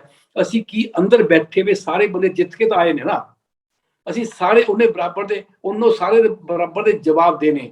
ਕੋਈ ਬੰਦਾ ਕਿੱਥੋਂ ਜਿੱਤ ਕੇ ਆਇਆ, ਕੋਈ ਕਿੱਥੋਂ ਜਿੱਤ ਕੇ ਆਇਆ, ਉਹ ਬਰਾਬਰ ਦੇ ਜਵਾਬ ਦੇਣੇ। ਘੱਟੋ ਘੱਟ ਉਹਨੂੰ ਉੱਥੇ ਜਾ ਕੇ ਤਾਂ ਉਹਨੀ ਰਿਕੋਗਨੀਸ਼ਨ ਦੇਣੀ ਚਾਹੀਦੀ ਵੀ ਤੂੰ ਇੱਕ ਲੋਕਾਂ ਦਾ ਨੁਮਾਇੰਦਾ ਹੈਗਾ ਤੇ ਤੂੰ ਜਾ ਕੇ ਲੋਕਾਂ ਨੂੰ ਜਵਾਬ ਦੇਣਾ ਹੈਗਾ। ਆ ਤੈਨੂੰ ਮਤਲਬ ਕਿ ਇਹ ਕੰਮ ਉਹਨਾਂ ਨੂੰ ਕੋਈ ਨਾ ਕੋਈ ਜ਼ਿੰਮੇਵਾਰੀ ਦਿੱਤੀ ਜਾਵੇ। ਠੀਕ ਹੈ ਕਿ ਉਹਨੂੰ ਪੋਰਟਫੋਲੀਓ ਮਿਨਿਸਟਰ ਨਾ ਬਣਾਇਆ ਜਾਵੇ, ਮੰਨ ਲਓ ਕਿ ਉਹਨੂੰ ਮਤਲਬ ਕਿ ਕਿਸੇ ਵੱਡੀ ਕਮੇਟੀ ਨਾ ਰੱਖਿਆ ਜਾਵੇ ਵੀ ਉਹ ਵਿਰੋਧੀ ਪਾਰਟੀ ਦਾ ਬੰਦਾ ਹੈਗਾ, ਪਰ ਉਹਨਾਂ ਨੂੰ ਕੋਈ ਨਾ ਕੋਈ ਜ਼ਿੰਮੇਵਾਰੀਆਂ ਉਹਨਾਂ ਦੀ। ਆਪਾਂ ਤਾਂ ਦੇਖਦੇ ਹਾਂ ਕਿ ਵਿਰੋਧੀ ਧਿਰ ਨੂੰ ਸੁਣਿਆ ਹੀ ਨਹੀਂ ਜਾਂਦਾ।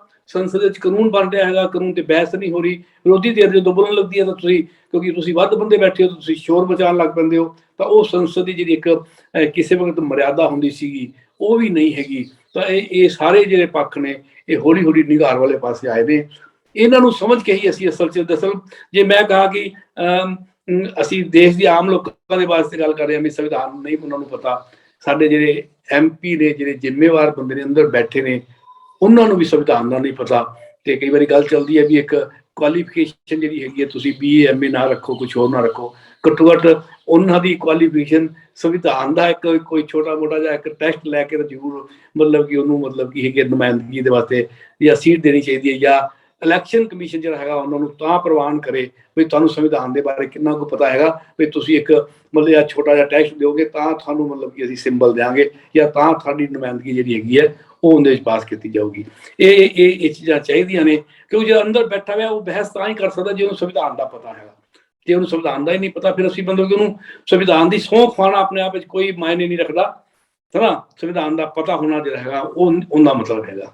ਹਾਂਜੀ ਡਾਕਟਰ ਸਾਹਿਬ, ਸਮਾਂ ਆਪਣਾ ਹੋ ਗਿਆ ਤੇ ਤੁਹਾਡੀ ਗੱਲ ਤੇ ਮੈਨੂੰ ਏਦਾਂ ਲੱਗਦਾ ਕਿ ਅਸੀਂ ਗੁਰਪੁਰਬ ਮਨਾਉਂਦੇ ਆ, ਸਾਲ ਭਰ ਦੇ ਵਿੱਚ ਬੜੇ ਸਾਰੇ ਗੁਰਪੁਰਬ ਮਨਾਉਂਦੇ ਆ, ਪਰ ਗੁਰਪੁਰਬ ਦਾ ਸੁਨੇਹਾ ਕੀ ਹੁੰਦਾ ਹੈ ਉਸ ਦਾ ਸਾਡੇ ਤੇ ਅਸਰ ਨਹੀਂ ਹੁੰਦਾ ਤੇ ਅਸਰ ਕਬੂਲਦੇ ਵੀ ਨਹੀਂ। ਤੇ ਗੁਰਦੁਆਰਾ ਕਮੇਟੀਆਂ ਤੇ ਕਾਬਜ ਪ੍ਰਧਾਨ ਤੇ ਸਕੱਤਰ ਕਮੇਟੀਆਂ ਉਹਨਾਂ ਨੂੰ ਨਹੀਂ ਪਤਾ ਹੁੰਦਾ ਕਿ ਰਹਿਤ ਮਰਜ਼ਾਦਾ ਕੀ ਹੈ ਤੇ ਗੁਰੂ ਸਾਹਿਬ ਦਾ ਸੰਦੇਸ਼ ਕੀ ਹੈ। ਬਸ ਉਹਨਾਂ ਦੇ ਵੀ ਕਬਜ਼ੇ ਹੁੰਦੇ ਨੇ। ਇਵੇਂ ਸਿਆਸਤ ਵਿੱਚ ਬੈਠੇ ਲੋਕਾਂ ਦੇ ਸੰਸਥਾ ਵਿੱਚ ਕਬਜ਼ੇ ਨੇ, ਉਹਨਾਂ ਨੂੰ ਨਹੀਂ ਪਤਾ ਸੰਵਿਧਾਨ ਕੀ ਕਹਿੰਦਾ ਹੈ ਤੇ ਸੰਵਿਧਾਨ ਦੀ ਮਰਜ਼ਾਦਾ ਕੀ ਹੈ। ਇਹ ਸਾਡਾ ਇੱਕ ਤਰਾਸਦੀ ਹੈ ਕਿ ਅਸੀਂ ਭੇਖੀ ਹਾਂ। ਅਸਲ ਮੂਲ ਹੈ ਉਹ ਤੋਂ ਅਸੀਂ ਬੜੀ ਦੂਰ ਹਾਂ। ਡਾਕਟਰ ਸ਼ਾਮ ਸੁੰਦਰ ਦੀਪਤੀ ਜੀ, ਸਮਾਂ ਆਗਿਆ ਨਹੀਂ ਦਿੰਦਾ ਕਿ ਮੈਂ ਤੁਹਾਡੇ ਕੋਲੋਂ ਅੱਗੇ ਕੋਈ ਵੀ ਟਿੱਪਣੀ ਲੈ ਸਕਾਂ। ਤੁਸੀਂ ਪੁਕਾਰ ਟੀਵੀ ਨਾਲ ਜੁੜੇ, ਤੁਹਾਡਾ ਬਹੁਤ ਬਹੁਤ ਧੰਨਵਾਦ ਜੀ। ਬਹੁਤ ਬਹੁਤ ਧੰਨਵਾਦ ਇਸਪਾਲ ਜੀ, ਸਾਡੀ ਸਾਰੇ ਟੀਮ ਦਾ, ਸਾਰੇ ਦਰਸ਼ਕਾਂ ਦਾ ਬਹੁਤ ਬਹੁਤ ਧੰਨਵਾਦ ਜੀ।